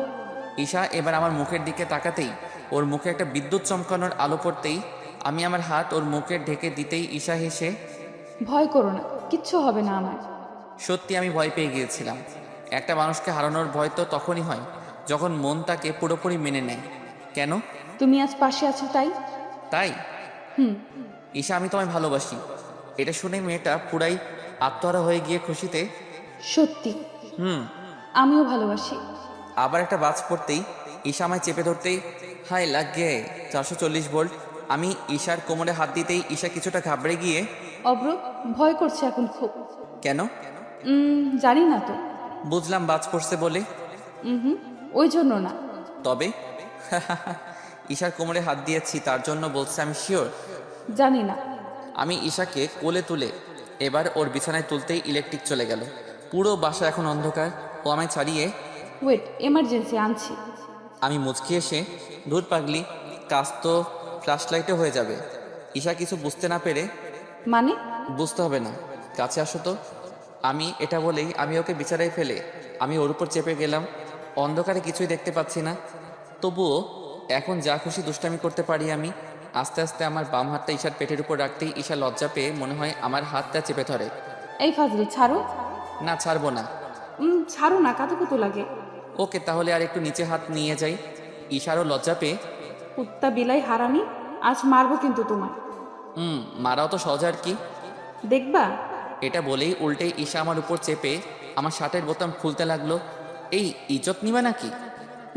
নিব তো। আমি তো শুনেছি শুধু ছেলেরা ইজ্জত নিতে পারে। কেন, মেয়েরা পারে না বুঝি? কি জানি, তবে আমি ইজ্জত হানি করতে পারবো না। আমার ইজ্জত অনেক দাম কিন্তু। ঈশা আমার দুটো হাত চেপে ধরে আমার বুকে মাথা রাখে। ওই কুত্তা, এই জায়গাটা আমার নামে আজ থেকে রেজিস্ট্রি করে রাখলাম। অন্য কেউ পেলে কিন্তু খবর আছে। তাই? জি, আর হ্যাঁ, অন্য মেয়ের দিকে তাকানো তো দূরের কথা, নামও যদি আনিস তোকে মেরে ফেলবো। এই তুই তুকারি কেন? যা খুশি করবো। আইসে যা খুশি করার, দাঁড়া দেখাচ্ছি মজা। আমি ঈশাকে আমার নিচে ফেলে আমি ওর পেটে হাত দিয়ে এই জায়গাটা আজ থেকে রেজিস্ট্রি করে রাখলাম। এই জায়গাটাতে আমাদের দুজনের ফসল উৎপাদিত হবে। কুত্তা, তোর মুখে বুঝি কিছুই আটকায় না? না, এই চলো না আজ একটু রোমান্স করি। পিচ্ছি পণ্ডিত আবার রোমান্টিক হবে আজ? তো সমস্যা কি? জি জনাব, সমস্যা আছে। কি সমস্যা? যদি কিছু হয়ে যায়? কি হবে? জানি না। কেন জানো না? আমি এবার ঈশাকে একটা কিস করলাম। ঈশা আমাকে ঝাপটে ধরে নিল যেন আমায় ওর বুকের সাথে আমায় পিষে মারতে চায়। আমি খালি গায়ে আছি, ঈশাও নখ দিয়ে আমাকে খামচে ধরেছে আর মাঝে মাঝে হেসে বলছে, কুত্তা, যদি ছেড়ে যাও না তোমার খবর আছে। আমিও মজা করে বললাম, জমিতে চাষ করতে দাও, তাহলেই যাব না। ঈশা আবারও আমার বুকে কিল ঘষি মারতে লাগলো। বাইরে এখনও ঝমঝম বৃষ্টি পড়ছে। ঈশা কেমন আস্তে আস্তে গরম হয়ে আসছে, আমায় আরও জোরে চেপে ধরেছে। ওর শরীর থেকে এখন যেন কেমন আলাদা কেমন ফিলিংস আসছে। আমার পায়ের উপর ওর পা ঘষাঘষি করছে। পরের দিন সকালে ঘুম থেকে উঠে রুমের বাইরে যেতেই দেখি সবাই আমাকে নিয়ে বিভিন্ন রকম সমালোচনা করছে। আমাকে দেখে সবাই মুখ ঘুরিয়ে নিল, কেবলমাত্র আপু ছাড়া। আমি সবার কাছে গিয়ে, কি হয়েছে আম্মু? আব্বু আমার দিকে ঘৃণার চোখে তাকিয়ে রইল। আম্মুও কোনো জবাব দিল না। আমি আম্মুর হাতে হাত রেখে, আম্মু কি হয়েছে খুলে বলবে তো? কারোর কি কিছু হয়ে গেছে না কেউ মারা গেছে? তোমরা এইভাবে বসে আছো যে? এই কথা শুনতেই আম্মুর চোখ থেকে টপ টপ পানি পড়তে লাগলো। আব্বু ঘৃণায়, হ্যাঁ, তুই মারা গেছিস আমাদের মন থেকে। এই কথা শুনে আমার মাথায় বাজ পড়ে গেল। আব্বু আমায় কখনো এভাবে বলেনি। যতই আমি দোষ করি, আপুও মাথা নিচু করে দাঁড়িয়ে আছে। আব্বু, আমি কি কোনো ভুল করেছি? না না, তুই কেন ভুল করবি? আমরাই তো ভুল করেছি তোর মতো কুলাঙ্গার ছেলেকে জন্ম দিয়ে। আমি এসব শুনে আশ্চর্য হচ্ছি। মানেটা কি? সকাল সকাল কি শুরু করেছে এটা? আমি আপুর দিকে তাকিয়ে, এই আপু, তোরা এমন ব্যবহার করছিস কেন আমার সাথে? আপু কান্না করতে করতে, জি অব্র, তোর জন্য আজ আমরা সমাজে মুখ দেখাতে পারবো না মনে হচ্ছে। এটা বলে আমাকে আপু মোবাইলটা হাতে ধরিয়ে দিল। আর তাতে একটা ভিডিও চলছে, ছেলেটা, আমি আর মেয়েটার মুখ ব্লার করা। আরও ভালোভাবে ভিডিওটায় চোখ রাখতেই, আরে এটা তো আমি আর ঈশা, কাল রাতের ঘটনা। তবে ভিডিওতে কিভাবে সম্ভব? আমি আপুকে আলাদা একটা রুমে নিয়ে গিয়ে, আপু, এই ভিডিও তুই পেলি কোথায়? জি অব্র, তুই এমন একটা কাজ করবি ভাবতে পারিনি। বলবি তো? জানি না কে একটা আননোন নাম্বার থেকে আব্বু আর আমাকে সেন্ড করেছে। কিন্তু কেন? জানি না, তবে এইটা বলছে এই ভিডিও ভাইরাল করে তোকে বদনাম করবে। প্রতিটা কথা শুনে বারবার আমার মাথা কেমন যেন হতে লাগলো। আপু, আমি রুম থেকে আসছি। এটা বলেই আমি রুমে এসে বসে পড়লাম। একটা মেয়ে আমায় এভাবে ফাঁসালো, আমি বুঝতে পারলাম না। না, ও ভিডিও করলই বা কেন? তার মানে কি ও আগে থেকে সব সেট আপ করে রেখেছিল? ধুর, কিছুই তো মাথায় আসছে না। আমি আমার মোবাইলটা হাতে নিয়ে ডাটা অন করতেই দেখি ঈশা আমাকেও ওই একই ভিডিও পাঠিয়েছে, যেটা কাল রাতে ওর সাথে হয়েছে। কিন্তু এসবের মানেটা কি? ও কি আমায় ধর্ষক বানাতে চাইছে? কিন্তু ও তো আমায় ভালোবাসে। তবে এসব কেন? এসব কথাগুলো ভেবে নিজে আরও বিরক্ত হয়ে যাচ্ছি। আস্তে আস্তে ঈশার উপর ঘৃণা জন্মাচ্ছে। একটু পর আব্বু এসে, বাসা থেকে বের হয়ে যা। মানে? সি অব্র, সি। তুই এজন্যই সেদিন বিয়ে বাড়িতে যেতে চাইছিলি না, যাতে বাসা ফাঁকা থাকে আর তুই সেই সুযোগ নিস। সি, এখনই আমার বাসা থেকে বাইরে বের হ। আব্বু তুমি ভুল বুঝছো। হ্যাঁ তা বুঝলাম, কিন্তু যেটা বর্তমানে ঘটেছে ভাবতে পারিনি আমার পোলা এমন কাণ্ড করবে। আব্বু তেমন কিছু হয়নি। আব্বু রেগে গিয়ে আমার রুম থেকে তুলে বাসার বাইরে ঘাট ধাক্কা দিয়ে বাইরে বের করে দিল। আব্বু আমার দিকে একভাবে তাকিয়ে আছে কিন্তু কিচ্ছু বলছে না। আমার চোখের কোণে হালকা পানি এলেও সেটা কি নিয়ে আমি বাসা থেকে বাইরে বের হয়ে গেলাম। পকেটে বেশি টাকা নেই, তবে ব্যাংকে কিছু টাকা আছে। রাস্তায় বেসাহারার মতো ঘুরে বেড়াচ্ছি। ঈশাকে যে কল দিব সেটাও ইচ্ছে করছে না। আর এখনও এক কনফিউশনে পড়ে আছি যে ঈশা কেন আমার সাথে এমন করলো। আমার তো ওর সাথে কোনো শত্রুতা নেই। আমাদের মোড়ে বাস স্ট্যান্ডে মাথা নিচু করে বসে আছি। হঠাৎ রোমান এসে আমার পিঠে হাত রাখলো। আমি মাথা তুলতেই রোমান বুঝে গেল আমি প্রবলেমে আছি। রোমান ব্যাগ ট্যাগ নিয়ে হয়তো ওর মেসে ফিরে যাচ্ছে। ও মেসে থাকে এখন। আমি কাঁদতে কাঁদতে রোমানকে জড়িয়ে ধরলাম। বেস্ট ফ্রেন্ড মানেই তাকে পুরোটা জানানো। বেস্ট ফ্রেন্ড মানেই তাকে জড়িয়ে ধরে কান্না করা। বেস্ট ফ্রেন্ড মানেই তাকে সব কথা শেয়ার করা। রোমান আমার চোখ দুটো মুছে দিয়ে, কি হয়েছে দোস্ত, আমায় বল। কিছু না। প্লিজ বল না। আমায় বাসা থেকে বাইরে বের করে দিছে আজ। মনে হয় না আব্বু আম্মু কোনোদিন ক্ষমা করবে বলে। মানে ক্ষমা মানে কি? এই বেটা, ক্ষমা মানে বুঝিয়ে বল। দোস্ত, আমায় খারাপ প্রমাণিত করছে কেউ। কি বলিস? কে সে? আমি পুরো ঘটনাটা খুলে বলতেই রোমান একটা দীর্ঘশ্বাস নিয়ে, চল দোস্ত, তুই আজ থেকে আমার সাথে থাকবি। আর তোকে যে এভাবে বদনাম করেছে তাকে আমি ছাড়বো না। চল তুই আমার সাথে। না দোস্ত, আমি তোর সাথে থাকবো না। থাকবি না মানে? তুই কি এখন গাছের নিচে দিন কাটাবি নাকি? আর খাবার না খেয়ে সারাদিন পানি খেয়ে থাকবি নাকি? ওসব ফিল্মেই মানায়, বাস্তবে না। তাও ঠিক দোস্ত। এবার রোমান আর আমি রোমানের ম্যাসে গেলাম। ও একা একটা রুমে থাকে। আমি ম্যাসে গিয়ে মাথা নিচু করে বসে আছি। রোমান এসে, এই জন্যই বলেছিলাম অব্র প্রেম ভালোবাসায় বিশ্বাস করিস না। শালা ধোকা খেয়েও আবার ধোকার জালে পড়তে গিয়েছিস, আর পড়েও গিয়েছিস। আমি একটু রেগে, এই তুই বন্ধ করবি তোর ভাঙা রেডিওর গান? বলে রাখলাম, এই রেডিওর গানই একদিন ভালো লাগবে। নাই মামার থেকে কানা মামার অনেক কদর বেশি, সেটা সময় আসলেই বুঝবি। আমি রোমানের কথা কানে না নিয়ে সোজা ওয়াশরুমে গিয়ে নিজের মুখটাকে বারবার দেখতে লাগলাম। শালা, এই ছেলেটা যাকে তাকে বিশ্বাস করে নেয়। একভাবে আয়নার দিকে তাকিয়ে রইলাম। মাথা পুরো গরম আগুন। আমি এবার ঈশাকে ফোন দিলাম। দেখলাম তুললো না। আবার দিলাম, তবুও তুললো না। আবার ফোন দিলাম। ঈশা রিসিভ করতেই আমার বুকের বাম পাশটা কেমন যেন বারবার ধুক ধুক করতে লাগলো। আমি বুকটায় হাত দিয়ে আর এক হাতে ফোনটা কানে নিয়ে দাঁড়িয়ে রইলাম। আর চোখের কোণ থেকে একটা একটা করে পানির ফোঁটা পড়তে লাগলো। ঈশা হাসতে লাগলো। ও হয়তো জানে না এই পরিস্থিতিতে ওর হাসি আমায় কতটা কষ্ট দিচ্ছে। আমি নীরবে কান্না করেই যাচ্ছি আর ঈশা ওপাশ থেকে হাসছে। আমি এবার নিজের মনকে শক্ত করে, ঈশা তুমি এমন করার মানে কি? এমন মানে কেমন? ঈশা, এখন কোনো ফান হচ্ছে না, তাই হাসি মজা ভেবেও কথা উড়াবে না প্লিজ। তাই? আমি আরও রেগে চিৎকার করে, শাট আপ। ঈশা আবারও হেসে, তুমি ভেবেছিলে তুমি আমায় কষ্ট দিয়ে পার পেয়ে যাবে। যেদিন আমি শুনেছিলাম আমার থেকে প্রিয় তোমার ওই গেম, সেদিনই আমি ভেবে নিয়েছি তোমার সাথে গেম খেলা সম্ভব, কিন্তু ভালোবাসা সম্ভব নয়। প্রতিটা দিক তোমায় নিয়ে গেম খেলবো, খেলতে না চাইলে জোর করে খেলাবো। শুধুমাত্র এখন আপু আর আব্বুর কাছে ভিডিও গেছে, বেশি বাড়াবাড়ি করলে তোমার প্রত্যেকটা চেনা জানা মানুষের কাছে পাঠিয়ে দেবো। তার মানে ঈশা আমার উপর প্রতিশোধ নিচ্ছে। আমার আস্তে আস্তে গলার স্বর বসে যাচ্ছে। আমি কোনো কথা বলতে পারবো না মনে হচ্ছে। ওয়াশরুমের এক কোণে বসে গেলাম। তবুও ঈশার সাথে কথা বলার ট্রাই করলাম। তার মানে তুমি আমায় নিজের স্বার্থের জন্য ব্যবহার করবে? জি অবশ্যই, শুধুমাত্র শারীরিক চাহিদা পূরণ করানোর জন্য। মানেটা এটাই, একটা মানুষ তখনই একটা মানুষকে ভালোবাসে যখন তার অন্য লিঙ্গের দিকে টান পড়ে। ও আচ্ছা, তার মানে তুমি আমায় ভালোবাসতে শুধুমাত্র নিজের শারীরিক চাহিদা মেটানোর জন্য। ঈশা আবারও হেসে, কেন মেটাবো না? কাল রাতে তুমিও তো ঠিক ওইভাবেই আমার সাথে চাহিদা মেটানোর চেষ্টা করেছিলে। ঈশা, আমি কোনো রকম চাহিদা মেটাতে চাইনি, তাই কাল রাতে তেমন কিছু হয়নি। তাই? ওয়েট, আর একটা ভিডিও ক্লিপ পাঠাচ্ছি। মানে? কাল রাতে 1 গ্লাস পানি চেয়েছিলে, মনে আছে? হ্যাঁ, কিন্তু 1 গ্লাস পানির সাথে ভিডিও, কিছুই তো বুঝতেছি না। ওই পানিতে ঘুমের ওষুধ মেশানো ছিল।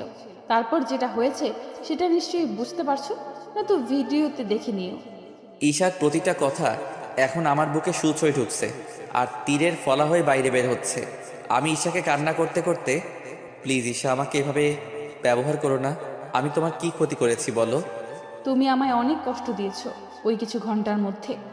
আমার আম্মু আব্বু ভাইয়াও আমায় এতদিন কষ্ট দেয়নি।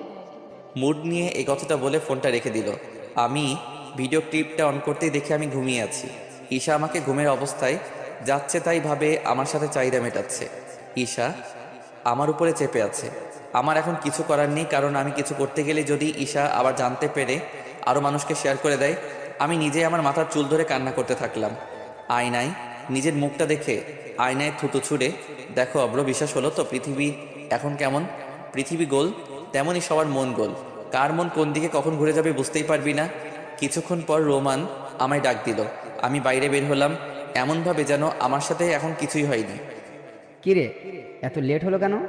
কিছু না দোস্ত, ও একটু সিগারেট। হ্যাঁ ভাই, এরকম মিথ্যা মুখে হাসি নিয়ে পৃথিবীতে কত যুবক যুবতী যে তাদের দিন পার করছে সেটা তারা ছাড়া কেউ জানে না। মনে হাজারো ব্যথা, তবুও মুখে হাসি। হ্যাঁ, এটাই তো আসল জীবন। রাত এখন 1টা বাজে। হঠাৎ ঈশার কল, আমি রিসিভ করলাম না। আরও অনেকবার করলো। আমি জানি ওর চাহিদার জন্য আমায় ফোন দিচ্ছে। কিছুক্ষণ পর ঈশার একটা টেক্সট এলো। অব্র, যেটা করছো সেটা কিন্তু ভালো হচ্ছে না।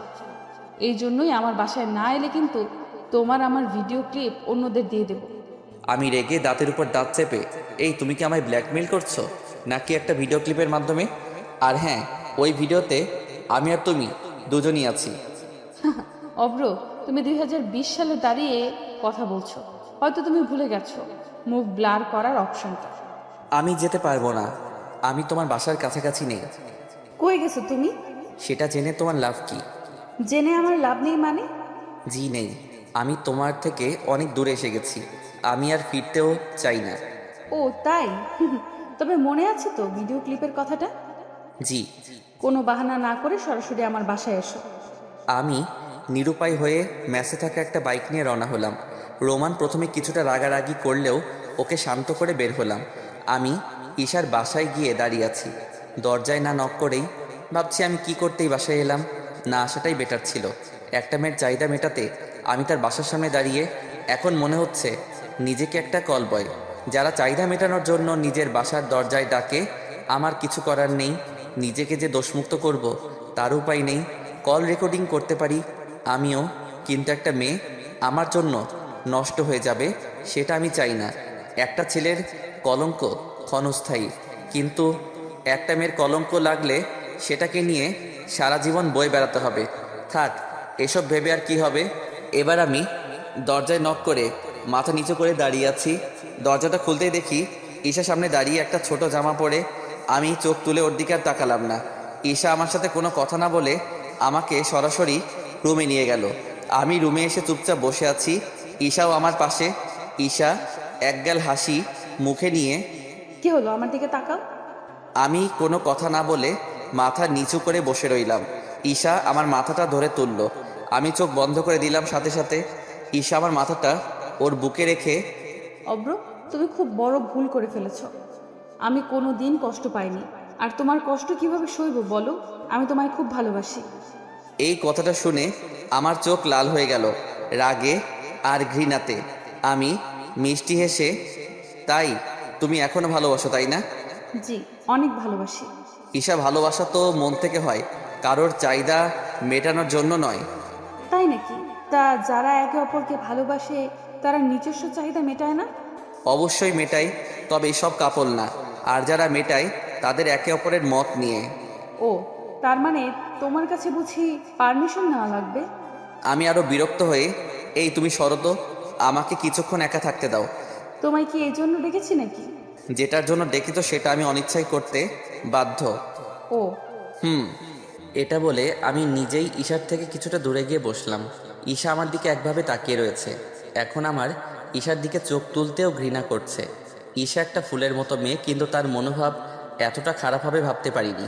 ঈশা আবারও আমার কাছে এসে আমার হাত দুটো ধরে আমার কপালে একটা কিস দিয়ে, আমি কিন্তু আর পারছি না। তো আমি করব। কি করব মানে? প্লিজ ঈশা, আমার ভালো লাগছে না। ঈশা হেসে, পারবো না বললে কিভাবে হবে বলো? ফুলের মধু খাওয়ার জন্য মৌমাছিকে দরকার, তাই না? ছি ঈশা ছি, আমি ভাবতে পারিনি তোমার কথাবার্তা এমনভাবেও চেঞ্জ হয়ে যাবে বলে।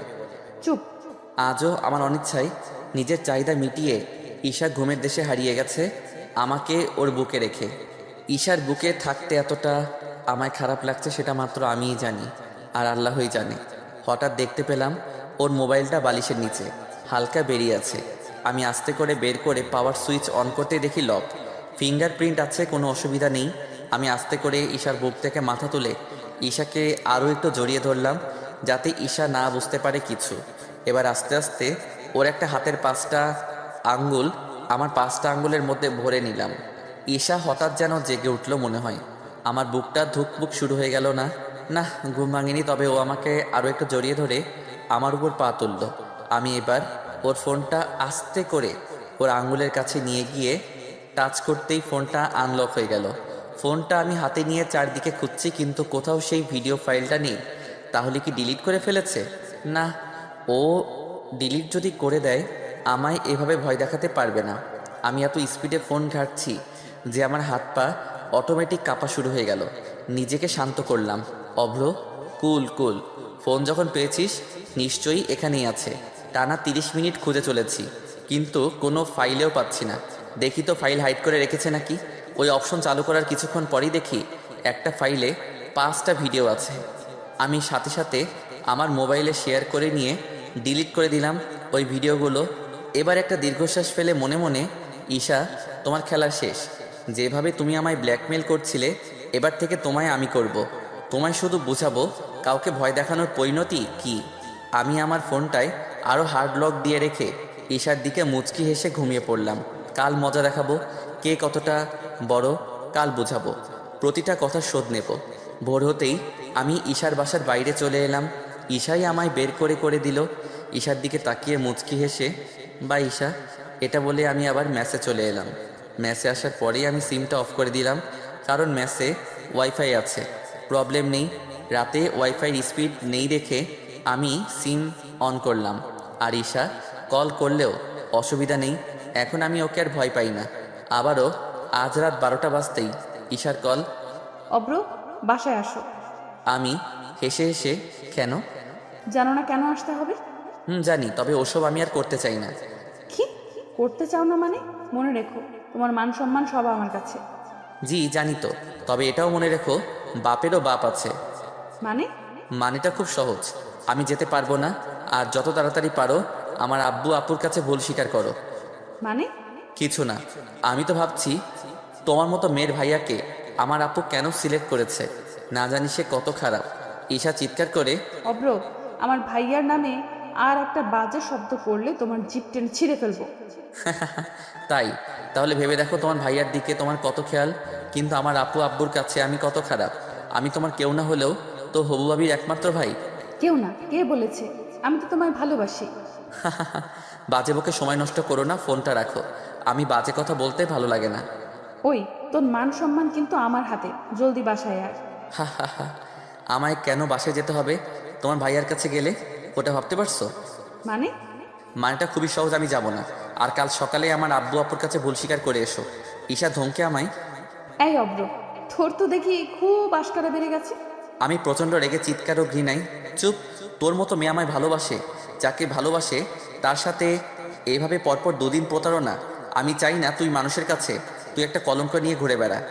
আমি তো কিছু বুঝতে পারছি না। তোমার জিনিস এখন আমার কাছে, দেবো নাকি অন্যদের বিলিয়ে? মানে? হা হা হা, কি কষ্ট পাচ্ছিস নাকি? কষ্ট পেলে বাসায় বসে ফিডার খা। এবার আমার খেলা দেখ। তুই তো আমায় সার্কাস খেলা দেখেছিস, আমি তোকে সব খেলা দেখাবো। এটা বলেই কলটা রেখে দিলাম। এরপরে আমি চুপচাপ ঘুমিয়ে পড়লাম, ফোনটা সাইলেন্ট করে। সকালে উঠে দেখি 999+ এর উপরে মিসড কল। নিজেকে এবার খুব প্রশান্তিতে অনুভব করছি। ঈশা, তুই আমায় যে কষ্ট দিয়েছিস তোকে হাড়ে হাড়ে টের পাইয়ে দেবো যে কাকে কষ্ট দিলে কার কতটা কষ্ট মনে হয়। সকালে উঠে ফ্রেশ হয়ে আমি বাসার দিকে রওনা হলাম। আমার এখন ভয় করছে না, এখন পুরোপুরি আমার হাতে প্রমাণ আছে। আর আমি যদি ফাঁসি ও নিজেও ফাঁসবে। বাসায় গিয়ে দেখি এখানে তো ঈশা আবার অন্য খেলা দেখাচ্ছে। আমি হাসতে হাসতে বাসার ভিতরে গিয়ে ঈশার গালে একটা জোরে থাপ্পড় দিলাম। বাসার সবাই আছে, এমনকি ওর ভাইয়াও। আপু জানিয়েছে মনে হয়। ঈশা গালে হাত দিয়ে মাথা নিচু করে দিল। সাথে সাথে আমার পায়ের উপর ওর চোখের জল পড়ছে। হয়তো পাপের পূর্ণ করছে চোখের জল আমার পায়ের উপর ফেলে। ঈশা কান্না করছে নাকি অভিনয় সেটা আমি এখনও বুঝতে পারছি না। কান্না করলে করুক, তাতে আমার কি। ঈশার ভাইয়া আমাকে রেগে, অব্র, তোমায় একটা ভালো ছেলে ভাবতাম, কিন্তু একটা মেয়ের উপর হাত তুললে আমি ভাবতেও পারিনি তুমি এরকম একটা বাজে ছেলে হবে। ও তাই? আপনার বোন বুঝি ধোয়া তুলসী পাতা? আমার আব্বু তখনই আমার জামার কলারটা তুলে ধরে, তোর এত বড় সাহস, বড়দের মুখে মুখে কথা বলিস? আব্বু শোনেন, আব্বু শোনেন। আঙ্কেল, আমি আপনার মেয়ের মতো, আর আমার গালে থাপ্পড় মারলো, আপনি ওকে এত সহজে ছেড়ে দেবেন নাকি? একটা আপনিও থাপ্পড় আজ আমার গালে মেরেছে। কিছুদিন আগে ওই ঘটনা ঘটিয়ে আপনার মুখে চুনকালি মাখিয়েছে। ঈশার কথা শুনে আমি বারে বারে অবাক হয়ে যাচ্ছি। একটা মেয়ে নিজের কষ্টের প্রতিশোধ নেওয়ার জন্য কি কি না হয় করতে পারে। আব্বু আমার কলারটা ধরে ঠেলে ফেলে দিয়ে, এ আমার পোলা নয়, বিশ্বাস করো মা, এ আমার বংশের রক্ত নয়। সি সি সি, সবার সামনে আমাকে এভাবে অপমান করলো। আব্বুর ভুল বোঝা দেখে আমি নিজেকে সামনে না রাখতে পেরে, ভাইয়া আপনার কিছু বলার থাকলে আপনিও বলতে পারেন। আপনাদের ভাই বোনের শিরাতেও তো আপনার বোনের মতোই রক্ত বইছে। আপনার বোন এতটা খারাপ, মিথ্যাবাদী, প্রতারক আমি কখনো বুঝতে পারিনি। অব্র, আর একটা কথাও আমার বোনের নামে শুনতে চাই না। আমার বোন 100তে 1টা। এটা শুনে ঈশা একটু ভাব দেখিয়ে কলার চুলগুলো ফু দিল। আমি আরও রেগে গিয়ে, এই মেয়েকে আমি এত সহজে ছেড়ে দেব না। জি, 100তে 1টা। কারণ আপনার বোনের মতো অন্যদের বোনগুলো প্রতারক নয়। জানেন আপনার বোন কি করছে? কেন, কি করছে আমার বোন? আব্বু আম্মু আর আপু, তোরা একটু নিজেদের রুমে যা তো। এটা বলতেই আপু আম্মু আব্বুকে নিয়ে একটা রুমে চলে গেল। আমি এবার হেসে হেসে ঈশার দিকে তাকিয়ে ঘৃণা ও রাগী মনোভাব নিয়ে, দুলা ভাই, আমি যেটা এখন দেখাতে চলেছি সেটা আপনি দেখতে পারবেন তো? না দেখতে পারার কি আছে? শুনলাম তুমি একটা মেয়ের সাথে বেড শেয়ার করেছো। ও তাই? তা মেয়েটাকে জানতে চাইবেন না? এই ঈশা, রুমে যা। ঈশার এবার খুব ভয় পেয়ে, ফুর ভাইয়া, ওসব ছাড়তো, চল বাসায় যাই, ভাল লাগছে না। এটা বলে ওর ভাইয়ার হাত টেনে ধরতেই আমি পথ আটকিয়ে, দাঁড়ান ভাইয়া, যাচ্ছেন কোথায়? আমি খারাপ, তার আরও কিছু খারাপ জিনিস দেখে যান। ঈশা আমার দিকে রেগে কটমটিয়ে তাকিয়ে, আপনার ফালতু জিনিস দেখার মতো আমার কাছে কোনো টাইম নেই। আপনি কেমন সেটা আমার জানা হয়ে গেছে। এই যে মিস ঈশা, বড়দের মাঝে নাক গলাবেন না। আর আপনার এত জ্বলছে কেন? এবার আমি একটু মুখটা আড়াল করে ঈশার দিকে হেসে, আপনি নন তো তাহলে? ঈশার ভাইয়া কিছুটা শুনতে পেয়ে, অব্র, কি বললে আমার বোনকে? তোমার সাথে ও বেড শেয়ার করেছে? ই তোর ছোট লোক জানোয়ার। এত গালাগালি দিতে দিতেই আমার গালে হাত তুলতেই আমি ঈশার ভাইয়ার হাতটা খুব শক্তভাবে ধরে, ভাইয়া যে গালিগুলো আমাকে দিলেন সে গালিগুলো আমার মতো আপনার বোনও কিন্তু পাওয়ার সমতুল্য।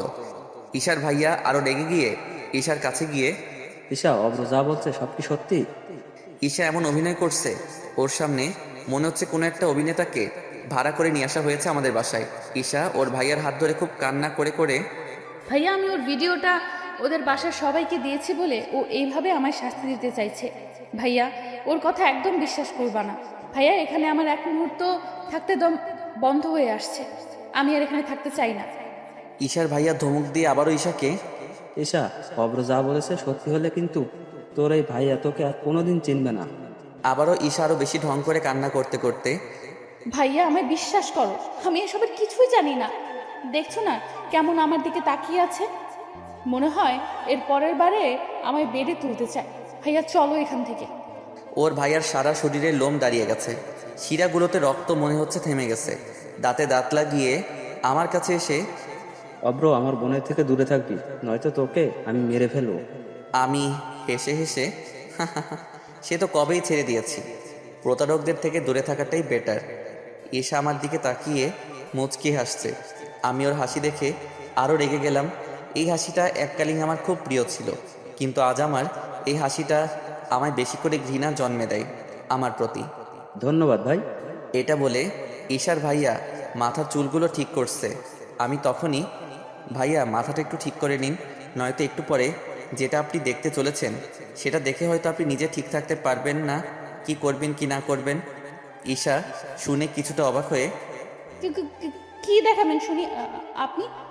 যেটা আপনি দেখিয়ে আপনি আমায় ভয় দেখাচ্ছিলেন সেটাই। সাথে সাথে ঈশা মোবাইলটা বের করে মোবাইল চেক করতে লাগলো। হঠাৎ ওর মুখটা ফ্যাকাশে হয়ে গেল। আমি হাসলাম ঈশার দিকে তাকিয়ে।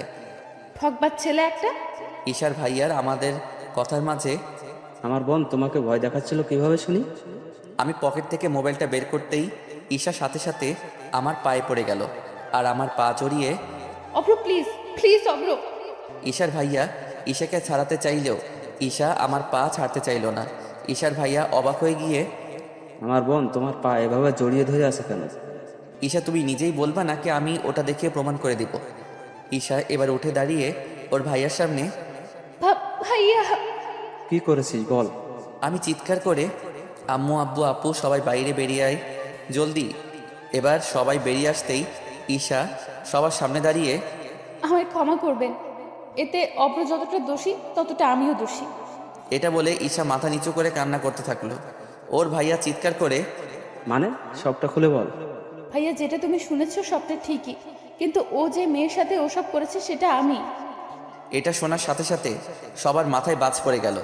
আমার আম্মু এবার রেগে আগুন হয়ে গেল। আপু আম্মুকে ধরেছে আর আম্মু, তাহলে আমার ছেলেকে বদনাম করার মানে কি? এই মেয়ে বলো, তুমিও তো সমান দোষী। ঈশার ভাইয়া এসব শোনার সাথে সাথেই মাথায় হাত দিয়ে বসে পড়ল। ঈশা কান্না করতে করতে, আন্টি আমাকে ভুল বুঝবেন না প্লিজ। আমরা রুমে বেড শেয়ার করেছি ঠিকই, কিন্তু আমি অব্রকে সত্যি অনেক ভালোবাসি। আন্টি আমায় ক্ষমা করে দিন। আমি আপনার ছেলের উপর পরপর অত্যাচার চালিয়েই গেছি, কারণ আমি খুবই জেদি। বিশ্বাস করুন, আমি এরকম করতে চাইনি। প্লিজ আমায় বিশ্বাস করুন। ঈশার ভাইয়া, তোরা তার মানে রিলেশনে ছিলি? ঈশা কান্না করতে করতে, জি ভাইয়া ছিলাম। তাহলে তোর লজ্জা করলো না যাকে তুই ভালোবাসিস তাকে বাসার মানুষের সামনে ছোট করতে? ভাইয়া আমার ভুল হয়ে গেছে। চুপ, আমি তোর ভাইয়া না। আমি জানতাম আমার বোন একটা ছিল, সে মারা গেছে। তোর মতো বোনের থেকে বোন না থাকা অনেক ভালো। প্লিজ ভাইয়া। এটা বলে ঈশা ওর ভাইয়ার পায়ে ধরতে ওকে ঠেলে ফেলে দিয়ে, বাসায় আজ থেকে তোর কোনো ঠাঁই নেই, যেখানে খুশি যেতে পারিস। ঈশার ভাইয়া আমার কাছে এসে মাথা নিচু করে আমার হাত ধরে, অব্র সরি, তুমি যতটা দোষী তার থেকে আমার বোন আরো বেশি দোষী। এটা বলে ভাইয়া আমাদের বাসা থেকে বের হতে যাবে। ঈশা ওর ভাইয়ার পা ধরেছে তো আর ছাড়তেই চাইছে না। ওর ভাইয়া ওকে আবার ঠেলে দিয়ে, বলেছি না আমার বোন মারা গেছে। ভাইয়া প্লিজ, আমি তোমাদের ছাড়া থাকতে পারবো না, প্লিজ। ওর ভাইয়া কোনো কথা না শুনে সোজা চলে গেল। ঈশা আমাদের সামনে অসহায়ের মতো দাঁড়িয়ে আছে। আব্বু আম্মু আপু সবাই চুপ আছে। আমি ঈশার দিকে তাকিয়ে হো হো করে হেসে উঠে, কি বলেছিলাম না বাপেরও বাপ আছে। ঈশা মাথা নিচু করে, ভাইয়া আমায় মাফ করে দাও প্লিজ। আমি আরো হেসে, মনে আছে আমায় প্রতিটা কষ্ট, আমার অনিচ্ছাতে ছিচি ওসব মুখে কিভাবে কথা আনি। যাও আমার বাসা থেকে বেরিয়ে। আমি কোথায় যাব? যেখানে মন চায় সেখানে যাও। পথে যাও, দেখো কাউকে আমার মতো ভয় দেখে কিছু লুটতে পারো কিনা। যাও, বের হও আমার বাসা থেকে। ঈশা সোজা আমার আব্বুর পায়ে পড়ে যেতেই আব্বু পা না ধরতে দিয়ে ওর দিকে না তাকিয়ে, অব্র যা বলছে ঠিকই বলছে। ঈশা খুব কান্না করছে আর ফুপিয়ে ফুপিয়ে বলছে, আঙ্কেল আপনারা আমায় একটা আশ্রয় দেন। আমার বাসায় আমায় আর কোনো দিন ঢুকতে দেবে না।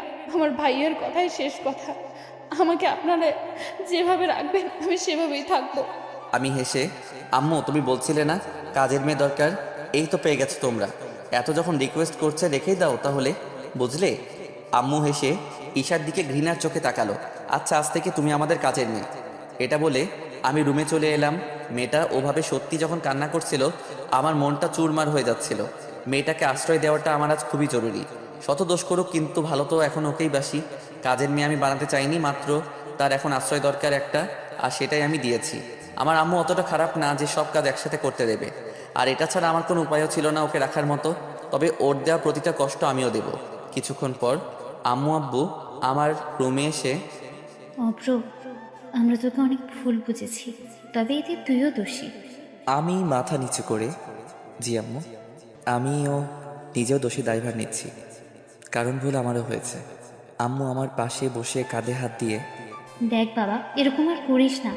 আজ তুই প্রমাণ দিয়ে নিজেকে দোষমুক্ত করতে পারলি। যদি আজ প্রমাণ জোগাড় করতে না পারতিস তাহলে আমাদের কেন, সমাজের প্রায় সবার কাছে তুই আজ একটা খারাপ বদনাম ধারে নিয়ে চলাফেরা করতিস। এটা বলে আম্মু আব্বু চলে গেল আমার রুম থেকে। আপু আমার সামনে দাঁড়িয়ে আছে মাথা নিচু করে, হঠাৎ কেঁদে উঠল। আমি সাথে সাথে আপুর কাছে গিয়ে, এই তোর আবার কি হলো? তোর দুলাভাইকে আমি আগে কত ভালো ভাবতাম, কিন্তু আজ তোকে না জেনে না শুনে অপমান করলো, তা আমি কিছুতেই মেনে নিতে পারছি না। আপু ছাড় না, আমাকে না হয় রাগের মাথায় একটু একটু বকেছে। না ভাই, তোর এই অপমান আমি কিভাবে সহ্য করব বল? আমি আজই ওর সাথে সব সম্পর্ক নষ্ট করে ফেলবো। আপু এটা বলে আরো কান্না করতে লাগলো। আর কান্না করবেই বা না কেন, দীর্ঘদিনের সম্পর্ক যে। আমি আপুকে থামিয়ে, তুই কি যে বলিস না। আচ্ছা, তোকে যদি অন্য কেউ আজ ওরকম বাজে কথা আমার সামনে বলতো, আমি কি তাকে ছেড়ে দিতাম? তেমনি দুলাভাইও ওর বোনের হয়ে প্রতিবাদ করেছে। আরও আপু ফুপিয়ে ফুপিয়ে কান্না করছে আর বলল, এমনিতেও তো আজ সম্পর্কটা নষ্ট করে দিতেই হবে, তাই না? আমি কিছুটা আশ্চর্য হয়ে, কেন? আজ যা হলো তারপরেও কি আব্বা আম্মা আমাদের সম্পর্কটা মেনে নিবে?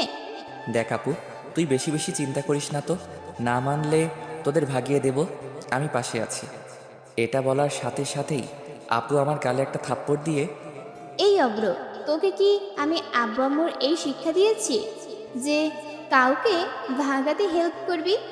আম্মু আব্বুর কথাটা একবার ভেবে দেখ, তারা কি বাইরের সমাজে মুখ দেখাতে পারবে? আম্মুর কথা ভেবে দেখ, যে 10 মাস 10 দিন গর্ভে রেখে একদিন প্রসব করে আমার লালন পালন করেছে। আজ আমার 23টা বছর তাদের মনে কষ্ট দিয়ে কিভাবে যাব? যে আব্বু নিজের জন্য একটা জামা না কিনে তোর জন্য আমার জন্য পড়ালেখার খাতা পেন আনে, তাদের ছেড়ে কিভাবে আমি যেতে পারি? তাই অব্র, খবরদার এমন কথা মুখেও আনবি না। আমি আপুর কথাগুলো একভাবে শুনলাম। নিজের ভালোবাসা তাহলে বিসর্জন দেবে? এভাবেই তো পৃথিবীর বুকে কত ভালোবাসা হারিয়ে যাচ্ছে। আমি আপুর হাতে হাত রেখে, জি আপু, তোর কথাগুলো সঠিক, আমি অত বুঝি না তো। ঠিক করেছিস আমায় থাপ্পড় মেরে, নয়তো তোর মুখ থেকে আজ এত ভালো কথা না শুনে হয়তো আমার জ্ঞানচক্ষু খুলতো না। তবে আমি আম্মু আব্বুকে বোঝানোর ট্রাই করব। এটা বলাতে আপু কিছুটা থেমে আমার গালে হাত দিয়ে, লাগেনি তো তোর? দূর, কি যে বলিস না। লাগলে আমার গালেও মেরে দে। এই চুপ কর, তোর রুমে যা। অব্র, তোর কি মন খারাপ? না তো, আমি ঠিক আছি। অব্র, আমি তোর আপু, কিছু হলেও বুঝতে পারি। বুঝতে যখন পারছিস তাহলে জিজ্ঞাসা করছিস কেন? ঈশার জন্য খুব খারাপ লাগছে বুঝি, তুই চাইলে আমি তোর রুমে ওকে পাঠিয়ে দেব। এটা শুনতেই আমি আপুর দিকে বড় বড় চোখ করলাম। আপু আমতামতা করে, না না, মানে তোর মন খারাপ তো, তাই বলছিলাম আর কি। বলবি না কেন? তুই কি ঈশার চামচা নাকি? আপু আমার মাথায় হাত বুলিয়ে, চামচা কেন হতে যাব? ও যেটা করেছে তার জন্য ওর উপর প্রচুর ঘৃণা হয়, কিন্তু ও তো একটা মেয়ে, আর ওর কষ্টটা আমি ফিল করতে পারি, হালকা হলেও পারছি। তার মানে কি তুই বোঝাতে চাইছিস ঈশা আমায় ভালোবাসে? দেখ আপু, বেশি নাটক করবি না ওর হয়ে। ওর কাছে যা, আমার কাছে আসবি না একদম। অব্র, তুই আমায় ভুল বুঝছিস। না, ভুল বুঝছি না। ঈশার কথা বললে আমার কাছে আসবি না প্লিজ। এটা বলে আপুকে দরজার বাইরে বের করে দিয়ে দরজা লাগিয়ে দরজায় গাইতেই কান্না করতে করতে বসে গেলাম। এত ঘৃণা করি তবুও ওর কথাই কেন বারে বারে মনে পড়ে। যত ঘৃণা করতে চাইছি তত ভালোবাসা বেড়েই চলেছে। আমার মাথার চুলগুলো এখন কেমন উস্কো খুস্কো। আমি পুরুষ মানুষ, আমাদের মনে ব্যথার বৃষ্টি চললেও চোখে খুবই কম বৃষ্টি নামে, নামলে হয়তো সেটা মধ্যরাতে নামে। আমি উঠে আয়নার সামনে গিয়ে নিজের মুখটাকে দেখলাম। এই সেই অভ্রত যে আগে হাসি মুখ নিয়ে এই আয়নার সামনে দাঁড়িয়ে থাকতো? না না, এটা সেই অভ্র নয়, এ তো সেই অভ্র যে দিনের পর দিন ব্ল্যাকমেইলের শিকার হয়েছে। আমি নিজের মুখ হাসি দেখার চেষ্টা করলাম, কিন্তু আয়নার দিকে তাকাতেই নিজের মুখকে নিজেরই দেখতে ইচ্ছা করে না। আমি ফিসফিস করে মুখ চাপা দিয়ে কান্না করতে লাগলাম। হঠাৎ আমার পাগলামি বেড়ে গেল। মাথায় হাত দিয়ে আছি, মাথাটা কেমন যেন করছে। মনে হচ্ছে এখনও আমার মাথায় রাগ আর ঘৃণা ছাড়া কিচ্ছু নেই। তাই নিজেকে আর কন্ট্রোল না করতে পেরে আয়নায় জোর করে ঘুষি মারতে লাগলাম। দুটো হাতে টপ টপ করে রক্তের ফোঁটা বেঁচেতে পড়ছে। আমি পুরো ঘেমে গেছি। নিজের এখন কোনো কিছুই ভালো লাগছে না। আমি আমার মাথায় হাত দিয়ে আয়নায় নিজের মুখটা দেখে নিজেই পাগলের মতো হা হা হা করে হেসে ঘৃণার চোখে ছাড়বো না ছাড়বো না, এটা বলে নিজেই নিজের আনমনে হাসতে হাসতে বেডে গিয়ে শুয়ে পড়লাম। হাত দুটো বেডের পাশে ঝুলছে, টপাটপ করে রক্ত পড়ছে। দরজাটা খোলা আছে, হয়তো বাতাসের বেগে খুলে গেছে। আমি চোখ বন্ধ করে জোরে জোরে শ্বাস নিচ্ছি আর নিজেই নিজের আনমনে হেসে যাচ্ছি আর মনে করছি সেই পুরনো দিনের কথাগুলো, যাতে আমার মনে আরও ঘৃণা জন্মায়। সেই প্রথম দেখা শীতলের চায়ের দোকানের সামনে, সেই তাকে হালকা ফ্লার্টিং, সেই শাড়ি পরে বিয়েবাড়িতে দেখা, সেই আমার বাসায় আপুর কাছে টিউশন নিয়ে আসা, সেই মেঘে আচ্ছন্ন সারারাত বৃষ্টিপাত আর বজ্রপাত। এটা মনে পড়তেই আরও নিজের শ্বাস প্রশ্বাসের গতি বেড়ে গেল। হঠাৎ বুঝতে পারলাম আমার রুমের পাশে নূপুরের শব্দ। হয়তো আপু আমার রুমের সামনে দিয়ে যাচ্ছে, কিন্তু ওটা আপু নয়, ঈশা। ঈশা আমাকে এই অবস্থাতে দেখে ছুটে এসে আমায় ওর বুকে জড়িয়ে নিয়ে চিৎকার করে, আন্টি, আঙ্কেল, আপু, জলদি আসেন। ঈশা কান্না করছে আর আমার হাত দুটোকে ওর হাতে হাতে রেখে কাঁচের টুকরোগুলো বের করছে। আম্মু, আব্বু, আপু আমার রুমে আসতেই আমার চোখ খুলে গেল। হঠাৎ আমি বিরক্ত হয়ে, ব্যাপার কি, আমার রুমে তোমরা কেন? হঠাৎই ফিল করলাম আমাকে ঈশা জড়িয়ে ধরে আছে। আমি রেগে ঘৃণায় ওকে ঠেলে আমার বেড থেকে ফেলে দিলাম আর ধমকে, তোমার সাহস কি করে হয় আমাকে টাচ করার? ঈশা এই কথাটা শুনেই ফুপিয়ে ফুপিয়ে কান্না করতে থাকলো। আম্মুও চিৎকার করে, এই মেয়ে, তোমার সাহস তো কম না। আম্মু আমার কাছে এসে আমার হাত দুটো দেখতেই আম্মু আরও চিৎকার করে কান্না শুরু করে দিল। নীলিমা, এই মেয়েকে আমাদের চোখের সামনে থেকে দূর হয়ে যেতে বল। ঈশা নিজেই ওর চোখ মুছে রুমে থেকে চলে গেল। আব্বু আমার কাছে এসে আমার মাথায় হাত রেখে, কি হয়েছে অব্র তোর? মাথা ঠান্ডা কর। আমি পাগলের মতো হেসে, না না আব্বু, কিচ্ছু হয়নি, এই দেখো, হা হা হা, যাও এবার আপু আব্বুকে রুমে নিয়ে যা। আপু এবার সাথে সাথে আব্বুকে নিয়ে আমার রুম থেকে বেরিয়ে গেল। আম্মু তো আমার হাতে রক্ত দেখে মাথায় হাত দিয়ে কান্না করছে। আম্মুকেও এবার আপুর রুমে রেখে দিয়ে এসে আপু আমার পাশে বসলো। আপুর চোখেও পানি এসে গেছে। আমিও রাগে এখনো ফুঁসছি, চোখগুলো আমার লাল হয়ে আছে। আপু আমার হাত দুটো ধরে, অব্র, তোর কি হয়েছে? কেন এমন পাগলামি করছিস? কই পাগলামি করছি? তাহলে এমন করার মানে কি? একজনের উপর রাগ ঘৃণা সব মিটাচ্ছি। কার উপর? আর নিজেকেই বা কষ্ট দিচ্ছিস কেন? নিজেকে দেব না তো অন্য কাউকে দেব না কেন? শালা ধোকাবাজ মন যে বেশি কষ্ট দেবে তাকেই বেশি পছন্দ করে, তাই আগে এই মনটাকে ভেঙে চুরমার করে দেব। আপু আমার হাতে একটা একটা করে কাঁচের টুকরো বের করতে করতে, অব্র, পাগলামি করিস না। আচ্ছা, এই নীলিমা কাকে নিয়ে বাঁচবে বল? তুই যদি এরকম করিস, কাকে আমি জ্বালাবো? কে আমার পার্স থেকে টাকা চুরি করবে? কে আমাকে রাতে ডিনারের জন্য রাগ ভাঙাবে? ভাই, তোকে খুব ভালোবাসি রে। আমি হেসে, কোথাও ছেড়ে যাব না রে, সবার অন্তরই থাকবো। আপু এবার কান্না করতে করতে, ভাই, এসব বলা বন্ধ করবি প্লিজ। আমিও ফুপিয়ে ফুপিয়ে কান্না করতে করতে আপুকে জড়িয়ে ধরে, আপু আমার মনটা এমন কেন? আমি ঈশাকে বলতে চাইছি, কিন্তু বারে বারে ওকেই আমায় বেশি ভালোবাসাচ্ছে এই মনটা। এটা বলে আমি কান্না করতে থাকলাম আপুর কাঁধে। কখন যে ঘুমিয়ে পড়েছি টেরি পাইনি, আর পাবো বা কেমন করে? সারা দিনটা তো কষ্টই পেয়ে গেছি, এখন একটু রেস্টের প্রয়োজন। এখন মনে হচ্ছে আমি ঘুমালেই আমার মাথার শান্তি আর মনেরও। খুব ঘুমকে ভালোবাসি, যতক্ষণ ঘুমাবো ততক্ষণ তোর স্মৃতি থেকে অনেক অনেক অনেক দূরে থাকি। ঘুম ভাঙার পর আমি বুঝলাম আমার দুটো হাতে খুব ব্যথা করছে, দুই হাতেই ব্যান্ডেজ। আম্মু আমার মাথা গোড়ায় বসে আমার মাথায় হাত বুলাচ্ছে আর আমার মুখের দিকে তাকিয়ে কি যেন ভাবছে। আমার চোখ খোলা দেখে আম্মু তাড়াতাড়ি করে, অব্র, কিছু খাবি? নিয়ে আসবো? আমি হালকা স্বরে, না আম্মু। হাতে ব্যথা কেমন? ভালো, যদিও ভালো না, তবু আম্মুর সামনে হ্যাঁ বলাটাই বেটার, যেহেতু মায়ের মন সন্তানের জন্য সবসময় কাঁদে, আর আমি আম্মুকে কোনো রকম কষ্ট দিতে চাই না। আমি আম্মুর দিকে তাকিয়ে, আম্মু। জি বল। আম্মু, আমি কি আগের মতোই আছি তোমাদের কাছে, সেই অভ্র? আম্মু খানিক মুচকি হেসে, কেন থাকবি না? আমি চোখ বন্ধ করে এক নিঃশ্বাসে, না আম্মু, তোমাদের কাছে আমি আর সেই অভ্র নেই। তোমরা আমায় আর বিশ্বাস করতে পারো না, তাই না? সেদিনের পর থেকে। আম্মু আমার মাথাটা দু হাতে করে ধরে, অব্র, তোর কি হয়েছে? কি যা তা বলছিস? পাগল হয়ে গেছিস নাকি? আমি চিৎকার করে, হ্যাঁ আমি পাগল, হ্যাঁ আমি পাগল, হ্যাঁ আমি পাগল, হা হা, আমি পাগল। এটা বলেই আমার হাতে পায়ে জোর কাপড়ি দেওয়া শুরু করলো। আমার সারা গা এখন রাগে জ্বলছে। আমার শিরায় এখন রক্ত নেই, মনে হচ্ছে প্রতিটা শিরায় রাগ ও ঘৃণার সেই অপমানের প্রতিশোধ নেওয়ার ইচ্ছাগুলো প্রকাশ পেতে সারা শরীরে বেয়ে চলছে। আম্মু তখনই চিৎকার করে, ওগো আবরের আব্বু, শুনছো? জলদি আসো। এই নীলিমা, জলদি আয়। তাড়াতাড়ি আব্বু আর আপু এসে আমাকে হাত পাগুলো ধরলো। আমি ছটফট করছি, মুখ দিয়ে কেমন একটা আওয়াজ বের হচ্ছে। বাসায় ঘুমের বড়ি থাকে, তাই সেই বড়ি আমায় খাইয়ে ঘুম পাড়িয়ে দেওয়া হলো। আমি ঘুমের রাজ্যে এখন ভেসে আছি।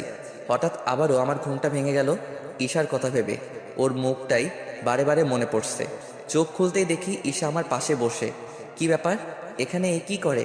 আমি সাথে সাথে উঠে বসার চেষ্টা করলে ঈশা আমাকে তুলে বসাতে চাইলে দূরে সরে মর। ঈশা আমাকে তবুও ধরে। আমার উপর রাগ দেখাচ্ছ দেখাও, কিন্তু নিজের শরীরটার উপর নাই দেখাতে পারো। আমি রেগে, এই তুই কে? হ্যাঁ, আমার কাছে কি করস? আমার জীবনে তুই বলে কোনো মেয়েই নেই। আচ্ছা আমি মানছি তোমার আমি কেউ নই, তবে আমি তো এই বাসার কাজের মেয়ে, তোমার দেওয়া আশ্রিতা। আমি ঈশার একটা কথা শুনতে চাইছি না।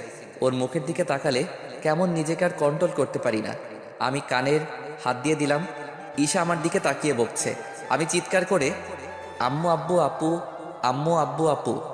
ঈশা আমার কান থেকে হাত সরিয়ে, আম্মু আব্বু ডাক্তার আনতে গেছে, আর আপু স্কুলে গেছে পড়াতে। ও তার মানে এখন বাসা খালি, আবার আমার সাথে ওসব করে ভিডিও করে ব্ল্যাকমেল করবা, তাই না? দূরে সরো। ঈশা আমার পায়ে ধরে, অব্র তুমি আমায় ভুল বুঝছো, আমি তোমায় এখনো ভালোবাসি। তুই আবার ভালোবাসা? অব্র হেসো না, তোমার হাসি আমায় বড় কষ্ট দেয় যে। হ্যাঁ, তুই কষ্ট পাস সেটাই তো আমি চাই। ঈশা মাথা নিচু করে আমার পাশে বসে আছে। হঠাৎ আমার মাথা ওর বুকে টেনে নিয়ে, আই লাভ ইউ অব্র। এটা বলতে আমি আরো রেগে গেলাম। এখন আর এই বুকে সেই সুখ শান্তি আমি পাই না। আমি বিরক্ত হয়ে, ঈশা গেট লস্ট, আমি তোর মুখ দেখতে চাই না। ঈশা এবার কান্না শুরু করলো। আমি আরো বিরক্ত হয়ে, বাহ, অভিনয়টা তো বেশ শিখেছিস। তা কোথা থেকে শিখেছিস শুনি? কন্টিনিউ করতে থাকো, নিশ্চয়ই ফিল্মে চান্স পাবা। ঈশা আর আমার কাছে না থেকে কান্না করতে করতে চলে গেল। আমি রুমে একা বসে আছি আর ভাবছি, অভ্র নিজেকে সামলা, অভ্র নিজেকে সামলা, এগুলো ভাবছি আর একটা করে বড় দীর্ঘশ্বাস নিচ্ছি। এসব ভাবতে ভাবতে আবারও সেই ঈশার মুখটা আমার চোখের সামনে ভেসে আসছে। আমি মাথা নিচু করে ফুপিয়ে ফুপিয়ে আবারও কান্না শুরু করে দিলাম আর আল্লাহর কাছে বলতে থাকলাম, হে আল্লাহ, আমায় ভুলিয়ে দাও ঈশাকে, প্লিজ আল্লাহ। আমি আর বাঁচতে পারছি না। না পারছি ঈশাকে নিজের করে আপন করতে, না পারছি ওকে আরো বেশি দূরে আরো ঠেলে দিতে। মাথা নিচু করে বসে আছি সেই তখন থেকে, কিছু খাইনি। ঈশা আবারও এলো আমার রুমে। আমি ঈশার দিকে আর তাকালাম না। ঈশাও কোনো কথা না বলে খাবারের প্লেট হাতে নিয়ে আমার দিকে খাবার তুলে দিল। কিন্তু ঈশার হাতের খাবার এখন খাবার বলে মনে হচ্ছে না তো, বিষ নয় তো, কিন্তু খুব ক্ষুধাও লাগছে। আর আমি আমার হাত দিয়ে খেতে পারবো না। আমি নিজেকে শান্ত করে, আগে তুমি খাও, এটা বলতেই ঈশা খানিক খুশি হয়ে, না, আগে তোমায় খাইয়ে দিই, নেক্সট আমি খাবো। ওটি তো হচ্ছে না, আগে তুমি খাও। এবার ঈশা খাবার ওর মুখে তুলে নিল আর আমার দিকে তাকিয়ে খুশিতে হাসলো। মনে হয় আমি ওকে খাবার খেতে বলেছি বলে। এবার আমার দিকে খাবার তুলে দিল। আমি খাবার মুখে নিলাম। দেখি ঈশা আমায় দেখছে আর হাসছে। আমার হাসি আর সহ্য হচ্ছে না। আমি বিরক্ত হয়ে, ঈশা, আমি তোমায় নিজের ইচ্ছে খেতে বলিনি, শুধু টেস্ট করার জন্য বলেছিলাম। মানেটা খুব সহজ, তুমি যদি খাবারে বিষ মিশিয়ে আনো। এটা শোনার সাথে সাথেই ঈশা মাথা নিচু করে দিল। খাবারের প্লেট এক সাইডে রেখে ওর চোখগুলো হালকা মুছে, অব্র একটা কথা বলবো? না। কেন, আমি কি খুব খারাপ? হ্যাঁ, আর তোমার কথা আমার কাছে এখন সাপের বিষের থেকেও কিছু কম না। আর সেই বিষ আমার কানে যাতে না ঢুকে তার জন্য তোমার কোনো কথা শুনতে চাই না। প্লিজ অব্র, এইভাবে আমায় আর কষ্ট দিও না, আমি আর পারছি না। আমি দেওয়ার কে? সবার তো মালিক আল্লাহ। অব্র প্লিজ, আমি তোমার হাসির কারণ হতে চাই। কি বলে এই মেয়ে? অব্র, তুমি পাগল হয়ে গেছো নাকি? কি চাতা বলছো? এই কথাটা শুনতেই আমার মাথাটা কেমন টনটনিয়ে উঠল আর দাঁতে দাঁত চেপে নিজের দিকে দেখিয়ে, এই অভ্র, হ্যাঁ হ্যাঁ, এই অভ্র একদিন তোমার জন্য পাগল ছিল আর এখন তোমার দেওয়া প্রতিটা কষ্টের কয়েকটা রাতে নিজেকে হারাতে বসেছে। হ্যাঁ, আমি এখন পাগল শুধু তোমার জন্য, তবে তোমার দেওয়া কষ্টের প্রতিশোধ নেওয়ার জন্য।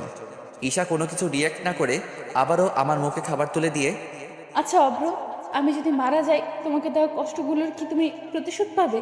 এটা ঈশার মুখ থেকে শুনতেই ঈশার এই কথা আমার বুকে তীরের ফলার মতো গিয়ে লাগলো। সাথে সাথে আমি কেমন ইমোশনাল হয়ে পড়লাম। তবু নিজেকে সামলে, এসব বকে আমার কাছে তুমি এত সহজে পার পেয়ে যাবে ভাবছো? ঈশা ঠোঁটের কোণে মুচকি হাসি এনে, না, পার পেতে চাই না। দোষ যখন আমার, তখন শাস্তিও আমায় পেতে হবে। ঈশার মুখে এমন কথা শুনে কিছুটা কনফিউজড হয়ে গেলাম। তারপরেই মনে হলো, ধুর, মেয়ে নিজেকে কষ্ট দেবে না, অন্যকে দেবে। ঈশা আমার মুখটার দিকে তাকিয়ে রইল একভাবে। আর ওর চোখ থেকে এক টপাটপ করে বিন্দু বিন্দু ওর দুঃখ কষ্ট চোখ বেয়ে নেমে আসছে, আমি বুঝতে পারছি। Abhra, I love you so much. Abhra, I love you so much. Abhra, I love you so much. Miss you. এটা বলে আমার মুখে ধুয়ে চলে গেল। আবারও ফিরে এলো দরজা থেকে ঈশা কান্নায় হু হু করতে করতে। অব্র, আমি তোমায় খুব ভালোবাসি, বিশ্বাস করো। কিন্তু আমার একটা ভুলের জন্য তোমায় সারা জীবনের জন্য যে হারাতে হবে আমি ভাবতে পারিনি। আর তোমায় হারাতে আমি দেখতে পারবো না, তাই আমি হাসতে হাসতে, কি আমি? কিছু না। ও বাসায় যাও। আমি ঈশার কোনো কথা এখন আর বিশ্বাস করতে পারি না। গুড বাই অব্র। অব্র, একটা রিকোয়েস্ট রাখবা? না, আমার দ্বারা তোমার জন্য কোনো রিকোয়েস্ট রাখাই ইম্পসিবল। প্লিজ একবার আই লাভ ইউ বলবা? এই দূরে সরে গিয়ে মরো। ঈশার আর এক মুহূর্ত আমার দাঁড়ালো না, শুধু যাবার আগে আমার পা দুটো ধরে সালাম করে বলে গেল, আসি অব্র, ভালো থেকো। ঈশার ওরকম কথা আমার কানে তুললাম না। আমি যেমন বসে আছি তেমনই বসে আছি। হঠাৎ পাশের রুম থেকে কেমন যেন ঈশার চিৎকারের শব্দ শুনতে পেলাম। সাথে সাথে আমার ভয় হাত পা কাঁপাকাঁপি শুরু করে দিল। আমি এক দৌড়ে পাশের রুমে গিয়ে দেখি ঈশা ফ্যানের মধ্যে কাপড় জড়িয়ে গলায় দেওয়া মাত্রই আমি ঈশার পা দুটো জড়িয়ে ধরে তুলে ধরলাম। ঈশা পাগুলো আমার থেকে দূরে সরাতে চাইলে আমি আরও ঈশাকে চেপে ধরলাম। হাতের কাছে টেবিল ছিল, মানে বেডের পাশেই, সেখানে একটা ছুরি। আমি ছুরি দিয়ে কাপড়টাকে কেটে ঈশাকে নিচে নামাতেই আমি চিৎকার করে, কি হচ্ছে এসব ঈশা? তোমার সব প্রতিশোধ নিমেষে মিটিয়ে দেওয়ার একটা উপায়, যাতে তুমি আমায় নিয়ে আর কোনো মিথ্যা কষ্ট না পাও। ঈশা, যেটা তুমি করছো সেটা কি ঠিক? ঠিক কিনা জানি না, তবে এতটুকু জানি, এটা করলে তুমি আমার দেওয়া কষ্ট থেকে মুক্তি পেয়ে যাবে। ও আচ্ছা। এটা বলে আমি বাইরে বের হতে যাব, ঠিক তখনই ঈশা আমায় পেছন থেকে জড়িয়ে ধরল খুব শক্ত করে। আমি ঈশার হাত ছাড়িয়ে, খবরদার আমায় টাচ করবা না। ঈশা কেমন যেন বিরক্তিকর শব্দে, তাহলে আমায় নিচে নামালে কেন? আমি তো বেশ একা থাকতে চেয়েছিলাম। ঈশার দিকে আমি আঙুল তুলে, ঈশা, আমি এসব পছন্দ করি না। আমি আর ঈশার দিকে না তাকিয়ে সোজা রুমে এসে মাথা নিচু করে বসে রইলাম। আর ভাবতে থাকলাম, মেয়েটা কি পাগল হয়ে গেল নাকি? ওসব করতে যাচ্ছিল। ঈশা কি সত্যিই আমায় ভালোবাসে? না না অভ্র, তোকে ওই মেয়ে একদম ভালোবাসতে পারে না। তবে কেন আমার জন্য আজ এমন একটা জঘন্য কাজ করতে গেল? আমিও তো একজন দোষী। আমার জন্য আজ একজন মৃত্যুর পথে যেতে বসেছিল। আমিও তো ঈশার থেকে কম কিছু দোষী নই। উফ, আর ভাবতে পারছি না। আমি আবারও ঈশার রুমের দিকে যেতে চাইলাম, কারণ ঈশা আবার যদি অন্য কোনো কাণ্ড ঘটিয়ে ফেলে। আমি ঈশার রুমে যেতে দেখি ঈশা একটা কোণে বসে মাথা নিচু করে কান্না করছে, আর সারা রুমের মেঝেতে রক্তের ছিটা। আমি দেখেই কেমন হয়ে গেলাম। আমি ঈশার কাছে গিয়ে হাঁটু মুড়ে বসলাম। ঈশা এখনো ফুপিয়ে ফুপিয়ে কাঁদছে। আমার আশা টের পেয়ে ও কান্না থামিয়ে দেয়। কেন আসছো এখানে? দেখতে এলাম। কি? কিছু না। দেখা হয়ে গেছে, এবার যাও তাহলে। আচ্ছা। এটা শুনে ঈশা মাথা তুলে, অব্র, তোমার মনে কি আমার জন্য এতটুকুও ভালোবাসা নেই? কেন আমায় এত কষ্ট দিচ্ছ আমার একটা ভুলের জন্য? আমি ওর দিকে তাকাতেই দেখি ঈশার কপালে রক্ত লেগে আছে। আমি গম্ভীর হয়ে দেখি তোমার দুটো হাত। ঈশা দেখাতে চাইল না। আমি জোর করে ঈশার দুটো হাত আমার চোখের সামনে আনতেই আমার চোখে পানি এসে গেল।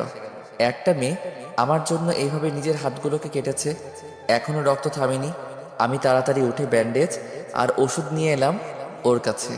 কিন্তু ঈশার হাত দুটো আগে খুব ভালোভাবে ধুতে হবে। ঈশা, চলো ওয়াশরুমে।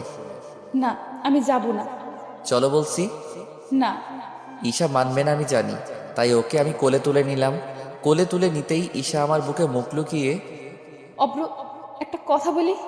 বলো। তোমার বুকে এইভাবে সারা জীবন আমায় জড়িয়ে ধরো না। আমি কোনো দিন তোমায় কষ্ট দেব না, প্লিজ। আমি ঈশার কোনো কথায় কান দিলাম না। ওর ফুটো হাত ভালোভাবে ওয়াশ করে রুমে নিয়ে এলাম এবং বেডে বসিয়ে দিলাম। আমার হাতও ব্যথা করছে খুব, তবে ভালোবাসার মানুষের কাছে এসব ব্যথা হার মানে। ঈশার হাতে আমি ব্যান্ডেজ লাগানোর সময় ঈশা সামনে আমার দিকে তাকিয়ে আছে আর জোরে জোরে শ্বাস প্রশ্বাস নিচ্ছে। আমি ঈশার দিকে তাকাতেই ঈশা কেমন ভয়ে মাথা নিচু করে থাকছে। এখন ঈশার থেকেও বেশি কষ্ট হচ্ছে। আমি ব্যান্ডেজ করে দিয়ে ঈশার দিকে হালকা মুচকি হাসি মুখে নিয়ে, রেস্ট নাও। আমি গেলাম। আমি আর বাসায় না থেকে সোজা শীতলের দোকানে এসে বসলাম। বাসায় থাকলে শুধু ঈশাকে দেখতে মন চাইবে। আগেও ছিল আমার চোখের বিষ, কিন্তু একটু আগে থেকে কেন মনে হচ্ছে ঈশাকে আমার মেনে নেওয়াটা উচিত। মানুষ মাত্রই তো ভুল হয়, কিন্তু না, মন মানতে চাইলেও মাথা মানছে না। আমি সারাটা দিন শীতলের দোকানে বসে রইলাম, ফোন সুইচ অফ করে দিয়েছি। রাতে বাসায় ফিরছি, কিচ্ছু ভালো লাগছে না। মনে হচ্ছে ঈশাকে মেনে নিয়েছে আমার মন, সেটা ঈশাকে গিয়ে জানাই। মেয়েটাও আমায় ভালোবাসে। একটা মেয়েকে অনেক কষ্ট দিয়েছি।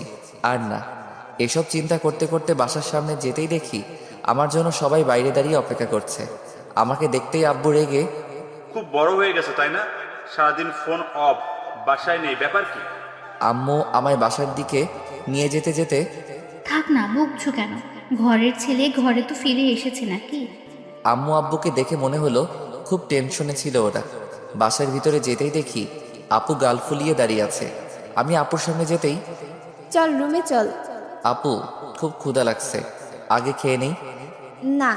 এটা বলে আমার রুমে আমাকে নিয়ে গিয়ে রুমের দরজায় লক লাগিয়ে দিল। রুমে ঈশাও বসে আছে। আমি ঈশার দিকে না তাকিয়ে, আপু ভালো লাগছে না, দরজার সামনে থেকে সরে দাঁড়া। না, তোদের ব্যাপারটা কি বলতো? তোরা কি ভেবেছিস তোরা কি তোদের জীবন এইভাবেই নষ্ট করবি? কি যাতা বকছিস আপু? যাতা নয়, একটা মেয়ে না হয় ভুল করেই ফেলেছে, তার উপর এত অত্যাচার কেন করিস? তুই তো ওকে ভালোবাসিস তাই না? তাহলে ওকে কেন ক্ষমা করতে পারছিস না?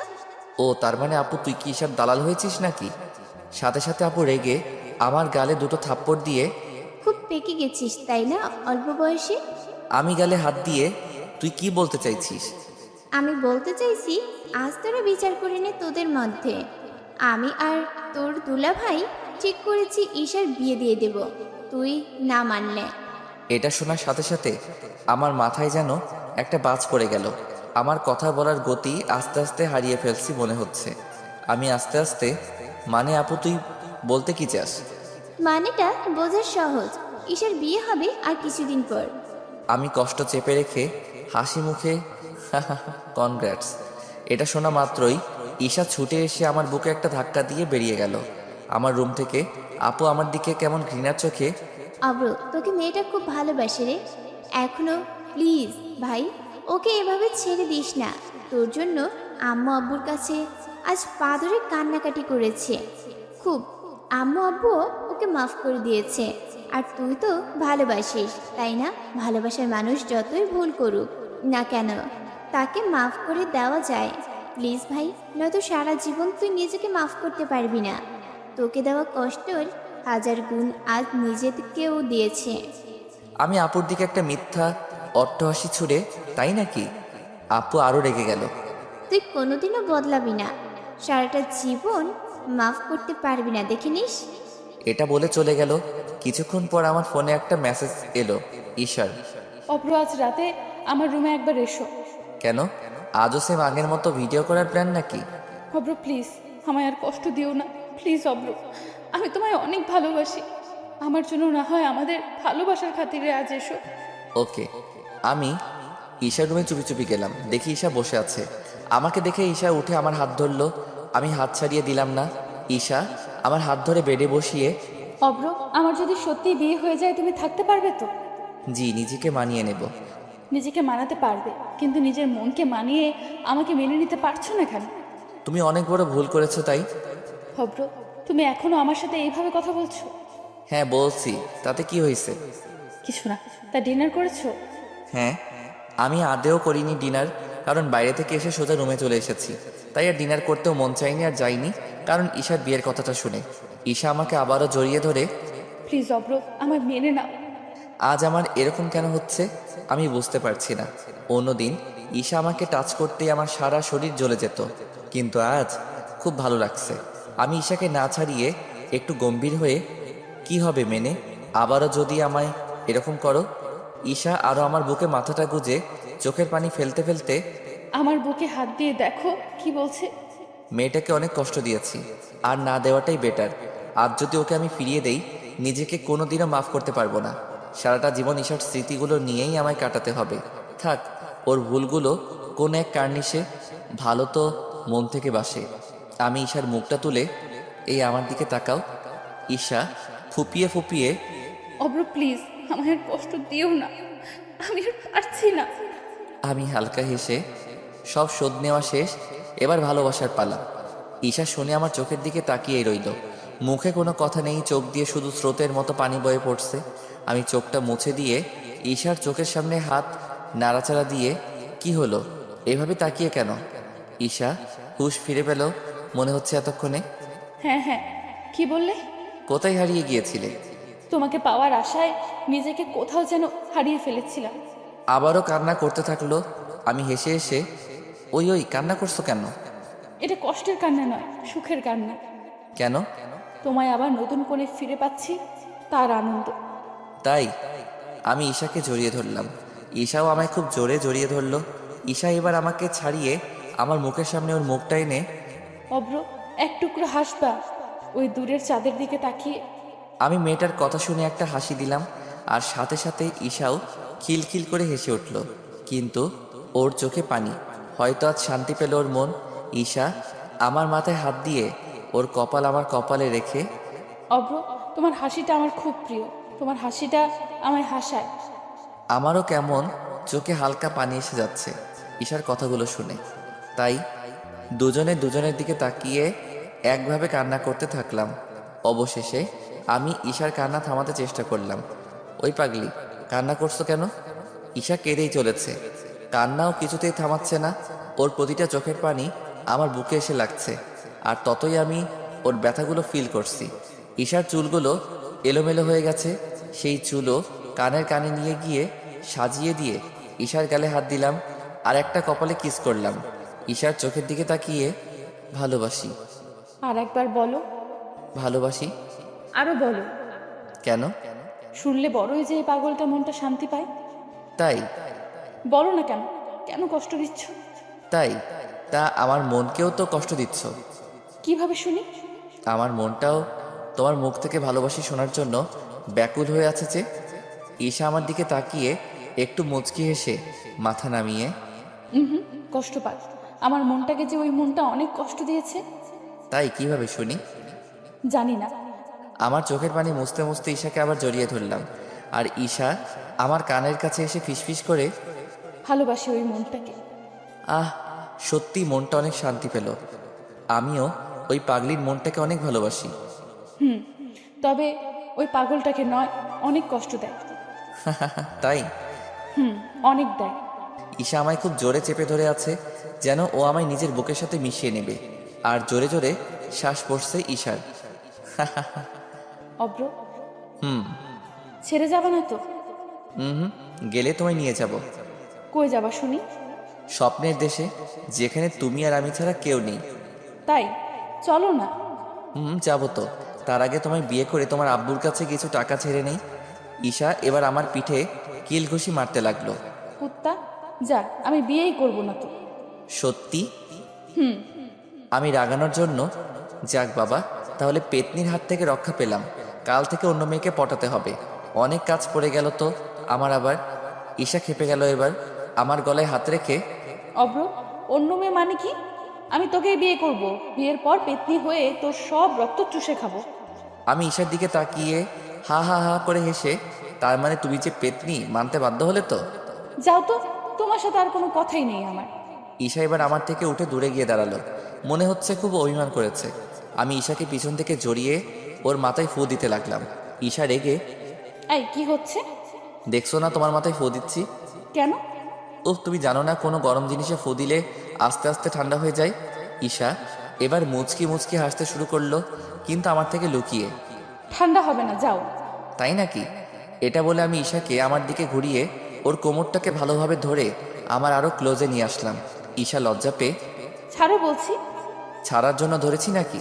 তবে অনুর আম্মু বানাবো যে, তার জন্য ধরেছি। অনুটাকে? আমাদের ফিউচার বেবির নাম। উফ, তুমি এত দূর এগিয়ে গেছো। জি, আমি একটু ফাস্ট, তার জন্যই তো আমার ডাকনাম পিচ্চি পণ্ডিত। বলে আমার পিচ্চি পণ্ডিত লে। চলো না আম্মু বানাই। কেন? বিয়ের পর আম্মু হব তো, এখন না। ঈশা এবার আমার গলায় দুপাশে হাত রেখে, অব্র, আমায় কবে বিয়ে করবা?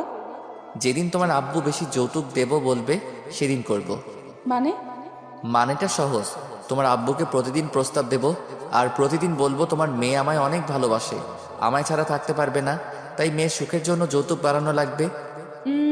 কিচ্ছু দেব না। আচ্ছা লাগবে না, শুধু তোমার আব্বুকে বলো তোমায় যেন সারাটা জীবন আমার হাতে তুলে দেয়। তাই? তা আমায় নিয়ে কি করবে শুনি? তোমায় নিয়ে বাসন মাজাবো, কাপড় ধোয়াবো, আরো অনেক কাজ করাবো। ঈশা অভিমান করে আমার বুকে কিল ঘুষি দিয়ে বলো না, মজা কেন করছো? তোমায় নিয়ে বলো বলো। তোমায় নিয়ে আমাদের একটা নতুন পৃথিবী তৈরি করব, যেখানে তোমায় এতটাই সুখ আর ভালোবাসা দেব তোমায় কখনো কষ্টের স্রোত না যেন ছুতে পারে। তাই? হুম। আর একবার বলো ভালোবাসি। না, পরে। বলো না প্লিজ। ঈশা ভালোবাসি বললে কি ভালোবাসা যায়? ভালোবাসা একটা অনুভূতি, যেটাকে চোখ বন্ধ করে ফিল করতে হয়। চোখ বন্ধ করো, যার ফেসটা তোমার সামনে বারবার এসে উপস্থাপিত হবে, বারেবার জানবে তাকে তুমি ভালোবাসো। আমার চোখের দিকে তাকিয়ে দেখো তোমায় আমি ভালোবাসি কিনা। ঈশা আমার জামার একটা বোতাম লাগিয়ে দিতে দিতে অভিমানের স্বরে আর বলবোই না বলতে, শুধু বকা দেয়। আমি আর হেসে থাকতে পারলাম না। আচ্ছা ভালোবাসি আমার হবু বউটাকে। না লাগবে না, তোমার ওই লেখা বাণীগুলোকে নিয়েই থাকো। ওলে বাবা লে, আমার বউটা বুঝি রাগ করেছে? রাগ করেনি, শুধু তোমার থেকে আরেকটু বেশি ভালোবাসা আশা করছে। তা কিভাবে ভালোবাসবো শুনি? আমায় কোলে তুলে ছাদে নিয়ে চলো, চাঁদ দেখবো। এটা বলে ঈশা লজ্জায় মাথা নামিয়ে নিল। আমি ঈশার দিকে তাকিয়ে মুচকি এসে আচ্ছা চলো। আমি ঈশাকে নিয়ে ছাদের মাঝে গেলাম। এখন ঈশা আমার কাঁধে ওর মাথা রেখে চাঁদের দিকে তাকিয়ে আছে। ঈশার মুখে চাঁদের জ্যোৎস্না পড়তে আরো মুখটাকে মায়াবী করে তুলছে। মেয়েটা এমনিতে কোনো অংশে দেখতে খারাপ নয়, চোখগুলো টানা টানা, তবে চোখের নিচে এখন কালি পড়ে গেছে। আমি আমার বাম হাতটা ওর কাঁধে তুলতে ওর যে আরো বেশি শান্তি পেল। ছাদে হালকা বাতাস বইছে, ওর চুলগুলো খোলা ছিল, আমার মুখে এসে লাগছে, আমাকে পুরো মাতিয়ে তুলছে ওর চুলের ঘ্রাণে। কিছুক্ষণ পরে মনে পড়লো মেয়েদের চুল খোলা রাখতে নেই এত রাতে ছাদে এসে। ঈশার দিকে আমি তাকাতেই দেখি ঈশা ঘুমিয়ে পড়েছে মনে হয়। থাক আর তুলবো না, আমি নিজেই ওর চুলটাকে ঠিক করে দিলাম, ওই চুলটাকে গিট দিয়ে দিলাম। আরে ভাই, আমার যে এক্সপিরিয়েন্স নেই এসবে, তাই ওই চুলটাকে ঠিক করাটাকে শুদ্ধ ভাষায় কী যে বলে সেটা জানলে কমেন্ট বক্সে ড্রপ করে দিয়ে যাবেন। ঈশা মনে হয় ওর চুল ঠিক করাটা বুঝতে পেরে ঠোঁটের কোণে একটা মিষ্টি মায়াবী হাসি এনে আবারও নিজের ঘুমের দেশে হারিয়ে গেল। পরের দিন সকালে আব্বু আম্মু আপু হাজির একসাথে। আমি এখনও ঘুম থেকে উঠিনি। সবাই আমার দিকে তেড়ে এসে আমায় সবাই ধরে পিটাচ্ছে। আমি চিৎকার করতে লাগলাম, বাঁচাও বাঁচাও, আমায় মারছে সব। এই আপু কি দোষ করেছে আমি, প্লিজ বলো না। আপু ভ্রুকুচকে না জানিয়ে পালিয়ে বিয়ে করা। আব্বু চিৎকার করে ওর পিঠ লাল করে দে মেরে নীলিমা। এই আপু আপু, না না আপু প্লিজ আপু। আরও মারতে লাগলো। আমি যন্ত্রণায় আহ আহ লাগছে রে আপু। হঠাৎ অব্র, এই অব্র। এই কে কে কে? চোখ খুলতে দেখি যা শালা, আপু এখানে। তার মানে আমি কি স্বপ্ন দেখছিলাম নাকি? কুত্তা, আমি তোর আপু, চোখে কম দেখিস নাকি? শালা কাঁচা ঘুমটা ভাঙিয়ে দিল। আমি একটু বিরক্ত হয়ে এই কি হয়েছে বলো তো? জলদি উঠে ফ্রেশ হয়ে নে। মানে কি, এখন তো বাজে মাত্র সকাল 7টা। এবার আব্বুর তর্জন গর্জনের শব্দ পেলাম। মহারাজার কি এখনো ঘুম সারেনি নাকি? না না, মানে আব্বু এই তো আমি উঠে গেছি। শালা ঘুমের 12টা বাজিয়ে দিল আজ। রাত 2টায় ঘুমিয়ে 7টায় উঠতে হচ্ছে। বাইরে ঘুমিয়ে আমি কিছু দেখতে পাচ্ছি না তো, তবুও ঘোর কাটিয়ে ওয়াশরুমে ঢুকে পড়লাম। কিছুক্ষণ পর ফ্রেশ হয়ে বাইরে বেরিয়ে এলাম। সবাই ব্রেকফাস্ট করার জন্য টেবিলে বসে আছে, হয়তো আমার জন্য অপেক্ষা করছে। আমি সামনে যেতেই অব্র বস জলদি, উফ তোর জন্য দেখে কেউ খেতেও পাবে না। আচ্ছা আম্মু। দেখলাম যে ঈশা এদিকেই বসে আছে। আমিও ঠিক ওর বাম ধারে বসলাম। আমি বসতেই ঈশা লজ্জা পেয়ে মাথা নিচু করলো। আমি একটা মজা করে, আম্মু কাজের মেয়েটা কই, আজ দেখতে পাচ্ছি না তো। এটা বলতে ঈশা আমার পায়ের উপর জোর করে একটা লাথি মেরে আমার দিকে কটমট করে তাকিয়ে আছে। আম্মু আমাকে রেগে অব্র বাড়াবাড়ি হয়ে যাচ্ছে কিন্তু, ভেবে নিস 2 দিন পর ও এ বাসার বউ হবে। আমি তো কথাটা শুনে পুরাই কনফিউজ। না মানে ঈশা কি সকালের মধ্যে সবাইকে জানিয়ে দিয়েছে নাকি? আমি কিছু না বুঝে মানে কি বলো তোমরা? আপু আমার দিকে তাকিয়ে হাসছে আর খাবার নাড়াচাড়া করতে করতে আব্বু, তোমার ছেলের তো বয়স হয়েছে, এখন তো একটু একটু চাঁদ দেখবেই। মানেটা সহজ, তোর চাঁদ দেখতে খুব ভালো লাগে, তাই না রে অব্র? এই আপু দেখ, বেশি পেঁচাল না করে সোজাসুজি বল না।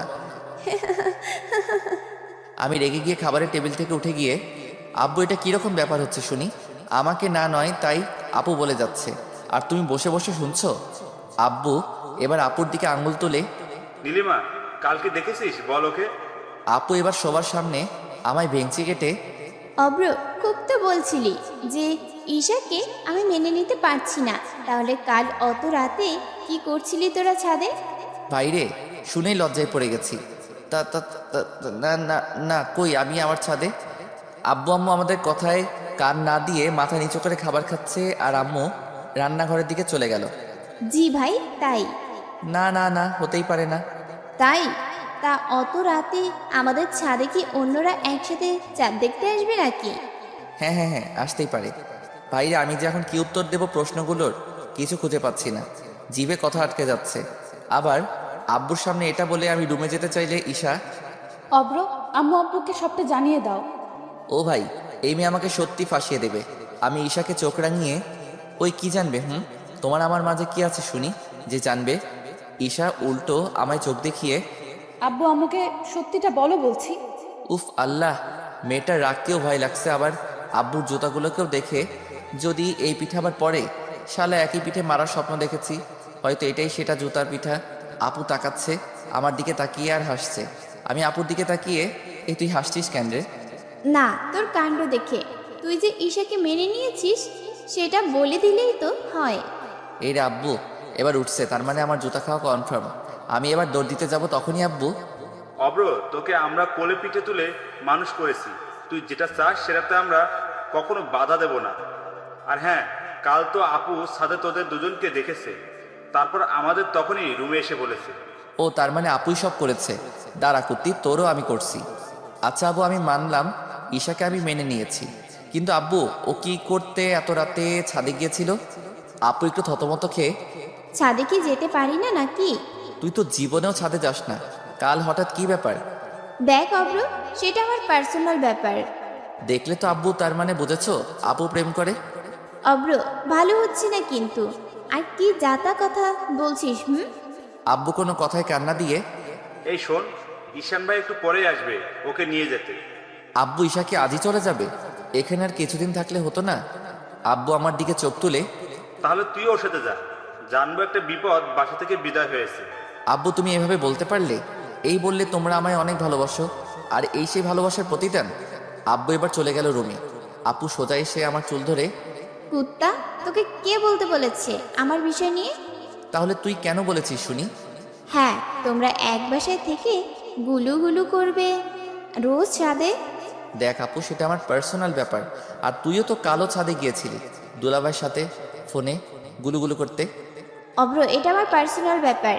হ্যাঁ, খুব পার্সোনাল তাই না? এটা বলেই উড়াধুরা লেগে গেলাম দুজনে মারপিট। ঈশা এবার অনেক কষ্টে আমাদের দুজনকে ছাড়িয়ে আপুর কাছে গিয়ে, আপু, তুমি ওর চুলগুলো আরো বেশি করে টানতে পারলে না? দুজনেই খুব হাঁপাচ্ছি, আর আমি হাঁপাতে হাঁপাতেই, আয় আয়, চুল ছিঁড়ে দিব। এটা বলে রুমে আপুকে নিয়ে চলে গেল। আমিও আমার রুমে গেলাম, ফ্যানের নিচে বসে হাঁপাচ্ছি। শালা মেয়ে মানুষের সাথে পারা যায়? আমাদের স্মোকিং করা হার্ট, আমরা তো এতটুকুতেই হাঁপিয়ে যাব। এবার মোবাইলটা হাতে নিলাম। শালা মনে হচ্ছে এখন মোবাইলটা খেলনা হয়ে গেছে। শালা কালি ইন্ডিয়ার পাবজি ব্যান করে দিয়েছে রে ভাই।